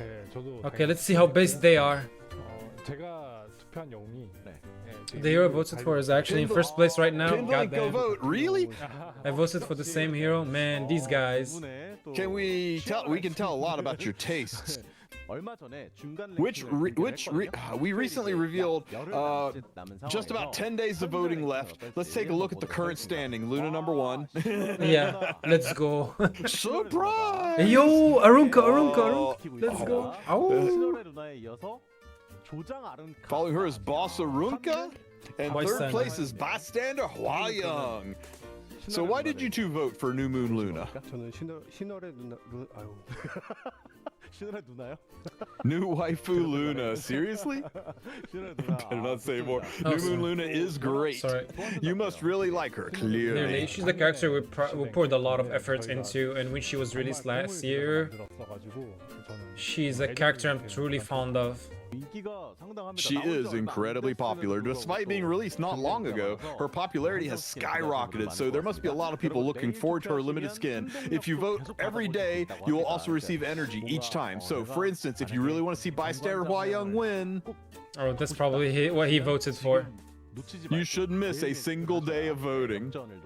Possibly still turn the tables. It's time, let's talk about Epic 7's World Arena Championship, which is currently generating a lot of buzz and is ongoing as we speak. Following today's showcase, day 1 of the tournament, stages will be live streamed. Let's go. Well, from well-known players such as South Korea, global service such as Light and Kukerbat, the new faces like Facepump and Xiao, and whose advantage with fiery performances. All 8 finalists are drawing tremendous something. I heard this year that a lot of finals and even a larger scale. It's even larger scale than last year. As announced earlier, in the E7WC 2025 finals will be held at Yes24 Live Hall near Station Seoul, starting at 3 UTC on September 6th. In the past years, the venue has only been made accommodated. I can't read that. So many who couldn't get tickets expressed disappointment. Oh. This year we've booked a large venue that can hold up to 1,000 attendees. Let's go. So we're looking forward to meeting our heirs in an even more comfortable setting. Those chairs look amazingly comfortable. I remember the atmosphere on site last year's finals. Just 300 people. The cheers were thunderous. Thinking about the roar of 1,000 fans already making my heart race. Oh, did they show that guy's face Here's actually? how to reserve your tickets, starting at 11 UTC on August 18th. You'll be able to reserve your tickets by checking the official notice. Standard seats will be priced at 30,000 Korean won, and partially restricted viewing seats 25,000. And of course, there'll be special events for attendees, right? Yes, there will be special events and merchandise. Every attendee, oh sorry, shown on screen, a disc pad featuring a poster, an acrylic keychain and more. In addition, on-site events will offer can bandage featuring cute SD art as well as stickers to participants. Once again, the event is overflowing with perks. Since offline events are held in Korea, our global heirs often feel left out. So once again, we'll be providing a special gift coupon during the live stream. Absolutely can't miss the coupon, yes, right? That's right. And to bring the atmosphere of the venue, during the recent group draws, the way picks were made God damn it, we invited Bella, who did on-site reporting last year, and from creator Fart Pancakes to deliver live coverage from the scene. It may not be the same as being there in person, but we did our best to convey the excitement online. We've also stepped up the cosplay to match the larger audience size. Hell yeah. You'll be able to see 5 new cosplayers. Genesis Ross, Witch of the Mere Tenebria, Lady of the Scales, Argent Waves Hua Young, and Aram. In addition, very popular past cosplays like Spirit Iceline and Alencia will be making a return. Nice. I was starting to think... Not at all. I was very I talked smooth. too fast. Really? I see that. Thank you. By the way, director, have you watched all of the E7 2025 server qualifiers? Personally, I'm a big fan of KJ. Goyami. Yeah, KJ. Yeah, He's I'm a just... player known for his great fan service. But as you know, as you've seen, last year's champion Hosmere did not make it, unfortunately. In the very last stage of the qualifiers, many other strong players were also knocked out. In fact, among the notable players, Goyami was the first one to make it, and it was a real bummer.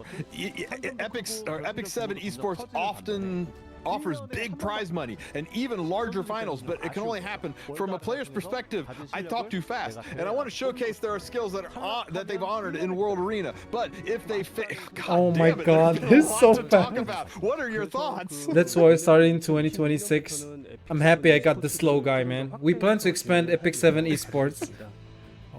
We've tentatively named it Road to E7WC, a series of more frequently held second tier online tournaments leading up to E7WC. The current E7 requires players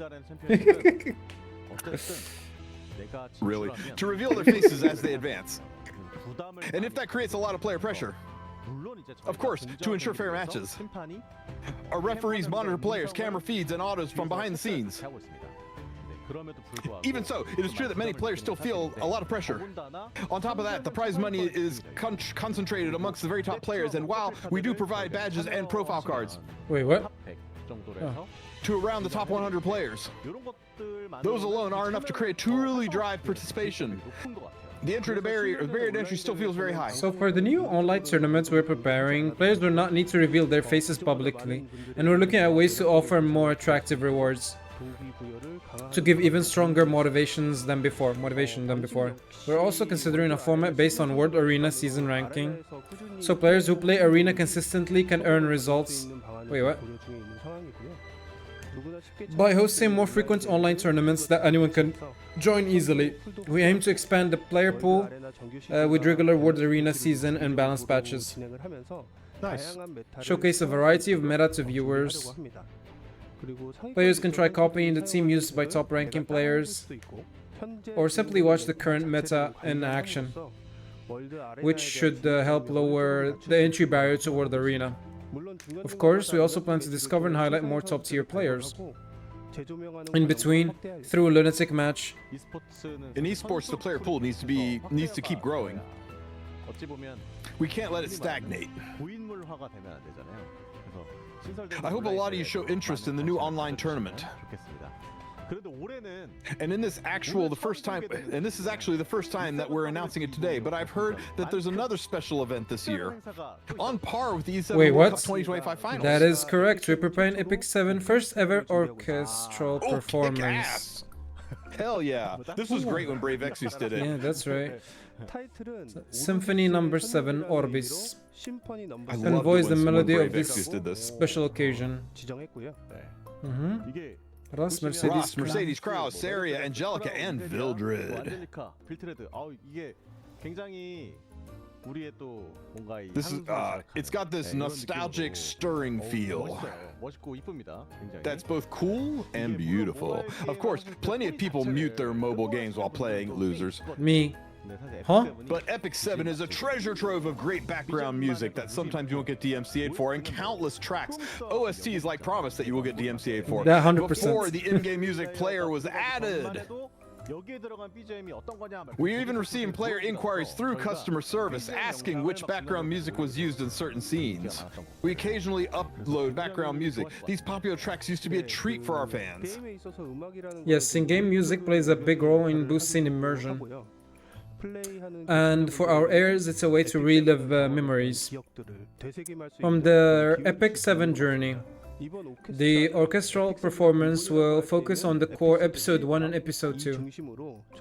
There are a total of 31 tracks fully rearranged. Holy crap. Fully rearranging them wasn't easy.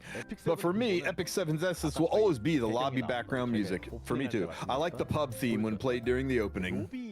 Thank you, Wetfire. Appreciate the sub, buddy. You can listen to it forever without getting tired of it. No cap, man. Yeah. That song hits different. There's a lot of love, remembrance. There's also love, remembrance, eternity, many more which are larger than the player. Hearing these pieces live will certainly bring these episode scenes floating back from memory. The concerts will be conducted by An Do-yoon, famous for the Legion Commander raids in Lost Ark. Ew, that's fire. Our special MC will be Nam Do-hyung, voiced of Vildred, and special guest singer Na Yeon from Purple Kiss will perform. I love Kiss. To mark our first orchestral performance, we also prepared a special illustration featuring 6 characters in brand. So you're also preparing special merchandise, including exclusive offline perks. And since there's so much prepared, we hope you'll take great interest. For our global airs, the orchestra will also be streamed live. Ogo. And we're giving out a special coupon during the live stream, right? Yes, during the live stream we'll be giving out a special coupon from which you can obtain the specially designed level 88 weapon, the Air's Baton. For those who visit the sites, we also receive profile card and background with the orchestral team, so we hope to see you there. The tickets for the orchestra go on sale August 19th at 11 a.m. UTC. Their price is 70,000 Korean won for standard seats, 60,000 Korean won for partially restricted view seats, and there's even special tracks prepared only for on-site attendees, so we strongly encourage you to experience it live. So to summarize once again, E7 World Cup silent tickets sales open August 18th, 11 a.m. UTC, and the next day, August 19th, 11 a.m. UTC, the orchestral ticket sales begin. Details for tickets are posted on a separate notice, so follow the link provided for full information. We hope you'll look forward to our special 7th anniversary orchestral performance, Symphony Number 7 Orbis. And next we have another event. It's quite interesting. In Korea, we have a special collaboration. Don't get too excited, guys. With a convenience store chain, eMart 24. That's right, from August 21st to September 30th. Special products will be available at eMart 24 locations in Korea. Relax. Boss Runka, survive. Did I say that right? Yes, we'll be presenting a grand total of 9 collaborations, including Boss Runka Red Bean Buns, Navy Captain Landy's Original Shrimp Burger, and Euphem's Meat Lunchbox. I'm so dirty. Each product comes with a coupon and collective sticker. This is very common in Asian countries. Relax. We hope many of you will show interest. Since this is Korea-only collaboration, our global heirs may feel a bit left out. But we're actively planning collaboration for global region as well, so please stay tuned. Okay, so there isn't Honestly, something it's else. amazing to hear plans for collaborations in the global region are in the works. The team has been working hard on preparations, so we ask for your continued interest. Now, I'd like to steer things in a different direction and ask a question. Since we're talking about the eMart collaboration, I'm sure chat is already filling up with this word. Collab? Yes. People are probably typing things like, no collaboration? When's the collab? That's Why no actually what's collaboration? happening. Yes, of course, we're considering collaborations important. We're preparing, so when the time is right, we'll share the details with you. Oh my god. It seems you can't say much more today. So everyone, let's be patient a little longer. Just hang in there. That brings us to a close, or it brings us close to wrapping up today's showcase. But we're not done yet. We still have the most important part left, the 7th anniversary showcase gift. It seems that both of you have prepared quite a bit. How are you feeling, Director Tak? But I did spend a lot of time thinking about what gifts to give, so I thought, why not give them the thing I personally want the most, transmit stones. I figured heirs would love it too. 네, 그래서 So it's gonna be a speed 20 health necklace. Fuck yeah. Holy shit. Oh my god. Oh my god. Oh my god. Oh my god. Oh my god. Oh my And god. level 88. Oh my Level 8 god. can't be right. Can't be right. It can't be Yeah, this is the reforged. first time we've ever given this type of gift. Okay. As far as I can remember, you've never given out a 20 speed health necklace Something before. I've always wanted for myself. 이 장비를 드리면 Yeah, my dude doesn't have it. Let me just make it. So I think both I and the heirs will be happy to get it. Of course we will. Thank you. I'll tell you I this, check your hand. I Yes, I've appreciate it. always needed more speed, dude. I feel the same way as you, Director. Level 28 health necklace. Sounds great. Level 88 speed 20 health necklace. Now, moving on to Director Jin. Oh. 네, 질 수 없죠. 네. 아까 As I mentioned earlier, we've heard a lot of people say they're short on Molagora. 뭐라고라? 100개. 100 Molagora. Let's go. 100? Is that a number? Are you Or shooting didn't- an extra zero to Let me that? double check. Yeah, it's 100. That's a very unusual for. Yeah, we wanted they to are refresh our flying. reputation. Yeah. The 100 Molagora. You got approval for that, right? Bro, he's the boss. Yeah, I approved it myself. I know, like he's the boss. Like. Oh, right. You're the director after all. Back when you used to do a lot of broadcasts, even when Molagora was given out, it was usually like 2 or 3. Yeah, we'll show you a different side from the old days. Nice. Everyone, please give a round of applause. 네, 말씀을 들어보니까 Hearing that, I can't lose to Director John. Oh, dude, you already won, man. No, the Lady of the Scales will be released. The Lady of the Scales memory imprint requires special materials. 재료를 하다 보니까 Hey, yo. Yes, that's right. Memory imprints require exclusive materials for Lady of the Yeah, I'm Scales. guessing heirs will need plenty of gold transmit stones. Yeah, give me 77. I knew it. Since it's 7, I'll give you 77 transmit stones. Yeah, I knew it. Golf clap. Go. I hope nobody summons beforehand. I am doing that. They might realize how often they get thrown off. But anyway, 77 gold transmit stones, even if you use them for Moonlight summons, You still have. since it's around 11 summons worth. Anyway, 77 gold transmit stones. To summarize, level 88, 20 speed health necklace for everyone. That's really good. 100 Molagora and 77 gold transmit stones for Lady of the Scales memory imprint. Nice. Or for Moonlight Summons. Thank you, everyone. Very nice. It's clear you wanted to make a strong impression for your first appearance. So we got plenty of rewards. But this is the 7th anniversary. 100 Molagora, that's unheard of. But still, it is the 7th anniversary, and of course this is great. But just one more, pretty please, with a cherry on top. This part wasn't discussed beforehand. But if you do it for us, heirs will write a lot of great posts in the community. Alright, what are we getting this time? Spread the word. Tell others to try Epic 7. The player base will grow. And then, Director, you can go to your boss and say, look, we gave this out. Look what happened. Look how good we did, right? Alright, give me. Mind if we have a quick discussion? Go on. 지금 또 떠오르는 게 있기는 한데 사실 뭐 Though I haven't gotten the approval for it, so I'm a bit hesitant to say it. 뭐 지르고 But we can just give it out first and get approval afterwards. A 5-star Moonlight Summon ticket. A 5-star. So we'll get a 5-star Moonlight Summon ticket. Yeah, no, it's a not 20 selector. speed health necklace. It's a random. 100 Molagora, 77 gold transmit stones. Nice. That sounds pretty good. Every day, maybe? 7th anniversary showcase. You know, for our heirs, I think I've been giving this some. Oh, God damn it. While there's been this criticism from players in the past, there's also prepared to give these gifts as a way of saying thank you. And let's start a new journey together. We never I hope left. some of our heirs can be more understanding, stop bitching, and send their love and support to Epic 7. Right? Yep, that's right. Yeah, that's right. You don't look too You don't look too happy. No, I'm very, very happy. He doesn't look happy. All right. And in game, you can earn tons of rewards. through the Super Cake event mentioned earlier. Yeah. So log in and play the game every day and spread the word around to others around you too. Although today was the first, I hope to show you both up next time too. And I hope you both show up next time too. And hopefully these aren't the last of the rewards. So hey, why so quiet? I'll do my best. The rewards I just mentioned should also be appearing in the subtitle right now. Epic There's your thank you, code, Hairs. Epic7 thank you, Airs. You can claim them immediately by entering the coupon code. Since these gifts, I really hope you enjoy them. Players, send cheers through the chat to the entire Epic7 team. They worked hard for all of us and will keep striving to do it better. All right then, it's really time to wrap things up. Let's hear how our two guests feel about being here today.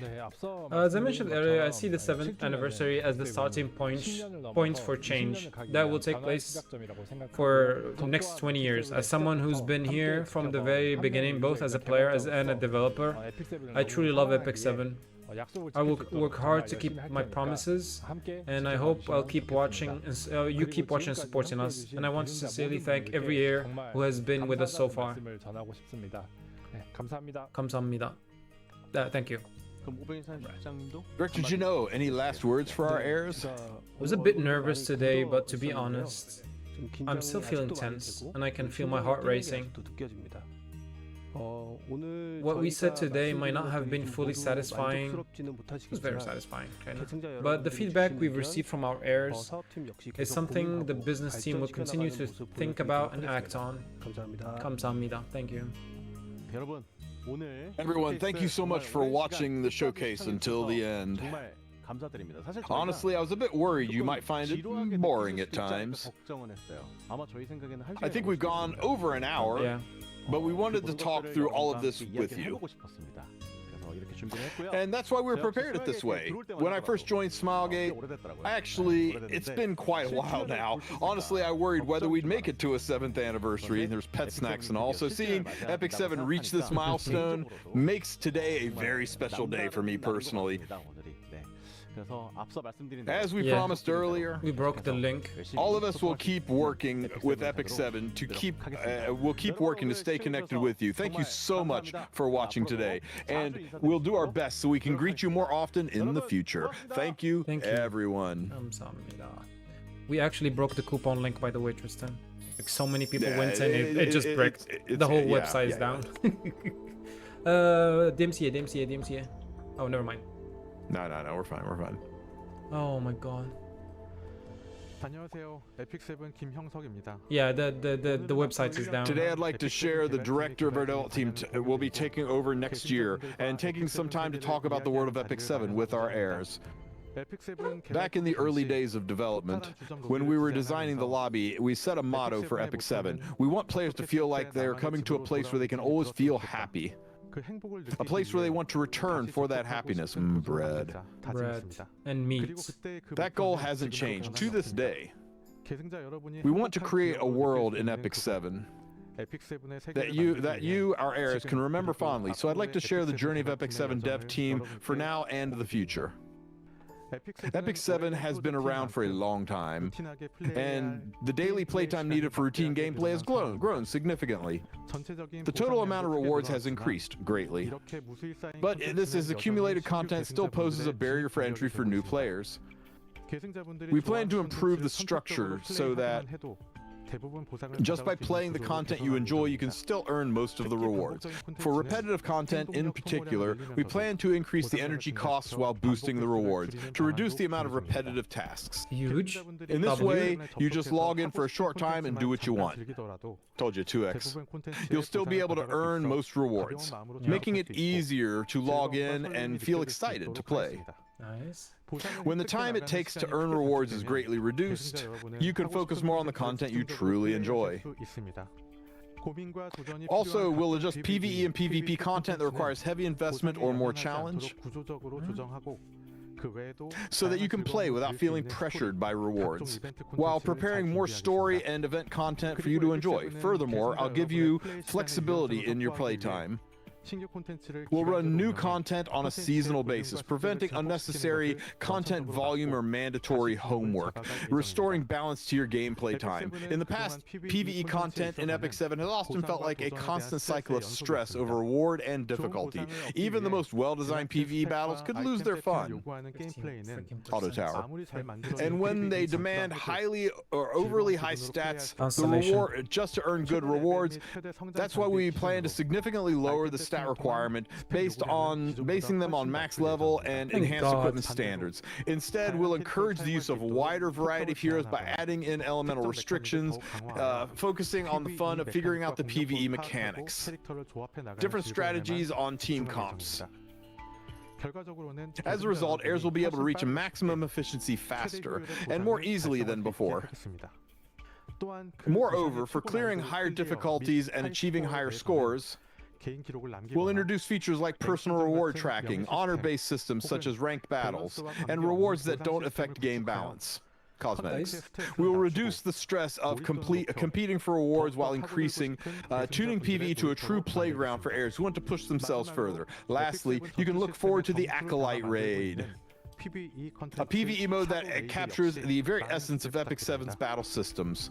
PvP content, which has been enjoyed by heirs for a long time, will also be improved to be more fun and engaging.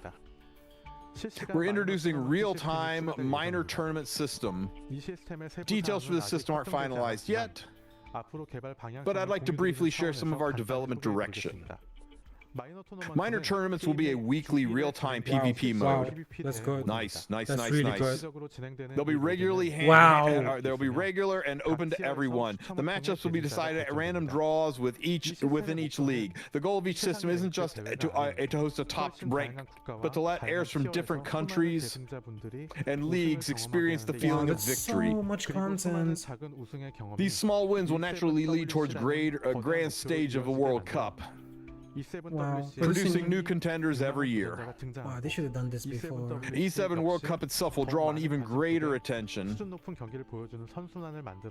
creating a positive cycle that will deliver more exciting, high-level something. We also plan to improve regular arena, which many players enjoy as a lighter alternative to World Arena, to make it even more engaging later this year. Please don't mess up Arena again. Our goal is to develop Epic 7 to be unrivaled when it comes to turn-based PvP. So far, the story of Epic 7 has been split into character-focused side stories and event-driven main episodes. However, the main episodes often lacked, episode 4, the featured characters currently available for summoning, and the quality of the character side stories or Moonlight Theater varied significantly. From now on, the main episode will be restructured. Thank God. So that the narrative centers on characters that are being featured for summoning. Interesting. To do this, we need to plan the story 6 months earlier than the current development cycle. Although it will take some time, we believe that this setup will deliver development this way. We'll do our best to reduce inconsistencies in Epic 7, to improve the quality of the gameplay step by step. We'll also give each character a season mark to present a clear vision for their long-term value. So, with many characters in the game, some of their backgrounds and concepts don't always blend well. Should I take over so you don't exhaust yourself? I'm good. It's not easy to ensure every hero is remembered and spotlighted. But focusing on development here is the fastest way to raise quality of the game content across the board. First, we'll assign season marks to characters, chapter by chapter or theme, allowing heirs to organize and manage them more easily. From there, we'll add features like relationship charts into the pages by chapter, or intro pages by chapter, so you can better understand each hero's place in the world of Epic 7. That's nice. The quick QOL. Another issue that new heirs have is almost no way to obtain older heroes. Given that episode 1 has been out for a year, characters from past episodes will have a far more flexible pickup opportunities. We'll continue to bring balance updates and introduce exclusive equipment and expand PvE content to give existing characters new roles, and continuously ensuring that they get their time in the spotlight again. Our goal is that you continue to make fun 행복한 추억이 될 수 있게 하는 것이 and happy memories of playing Epic 7. We ask for your support and encouragement and honest feedback as we continue this journey. Thank you. I'm talking over DMCA music. Yeah, we should keep yapping over DMCA music. DMCA music is playing. If we keep talking, I'm gonna have to play music over top of this, guys. Sorry, we're muting this down. I'm also muted. Let's yap about what just happened. Dude, that insane W's all over the place, right? Oh, I'm telling you. The only thing I wanted to say something about was the collab, but then they mentioned that there will be something for global. They mentioned that they're working on a collab. They mentioned that a collab is coming, and to continue to be patient. We no mention of an RTA shop. I'm really sad they didn't mention anything with an RTA shop. I need to check my I'm excited that they're coming up with ways to address 15% in PvE while leaving it in PvP. I know a lot of people don't like 15% in PvP, but I think it's structurally required for the way Epic 7 works. Limited, no ticket, no. So I think we failed the bingo here, man. A lot of things. Collab coming soon. TM. Try to understand. Oh yeah, let's let me coupon this up, guys. Oh, I don't know if we can even get in. Are we good? Hey, yo, what is this? Yo, go back. Yo, never mind. No, not interested in that. Okay, the website's still down.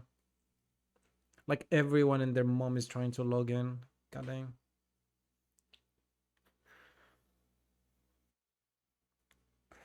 I'm gonna try it through the stove client. Hang on here. Through the stove client. Wait, Kristen you can? Wulf, coupon. Oops, coupon page.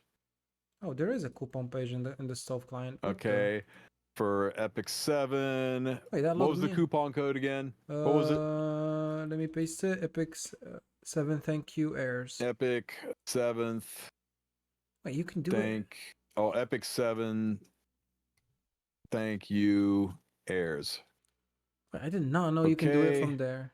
Gee. Okay, we added it to the box, and now I click on it and tell it to use it and to stuff it on this account and use.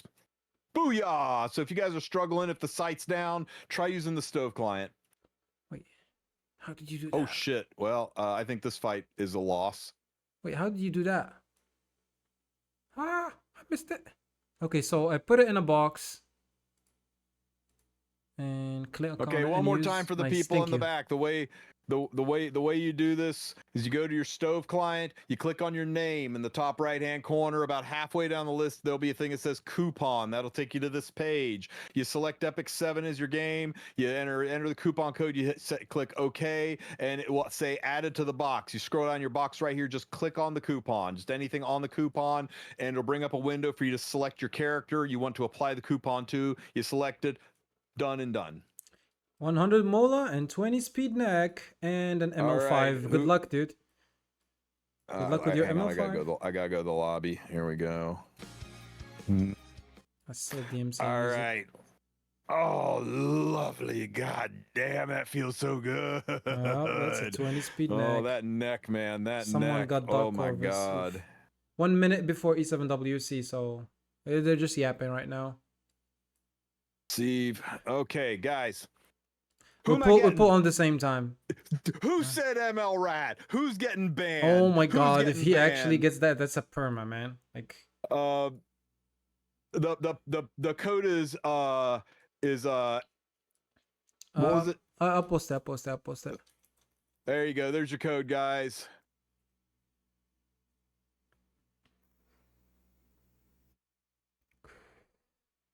Best of luck, Mr. Wolf. 40 seconds before E7WC. All right.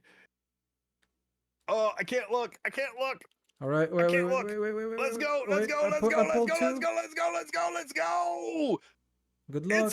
It's a freaking night. It's a freaking night. Let's go. Okay, I got warrior. Please be something I don't have. A Pera. Yo, Miko Oni, thank you so much for the raid, brother, man. A Pera. My okay, Pera's triple S. It's okay, man. It's okay. It's free. Be happy with what you got. I got freaking crowd. You know how many crowds I have? Yeah. A lot. Yep, true. I mean, it's. Let's see. Did he Yeah. make it to the summon box? Let's see. Okay. There's no crowds there. Waiting room. Do I have any crowds here? Crowd. I got one crowd here.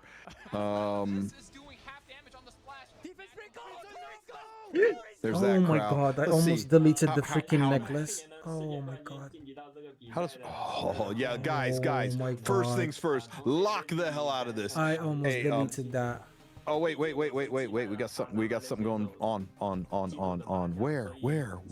Where is freaking here? No, here. No, they're just yapping. Oh, they're just yapping. Yeah, they're they're just just yapping. yapping. Okay, guys. Okay, let me stop recording for a second.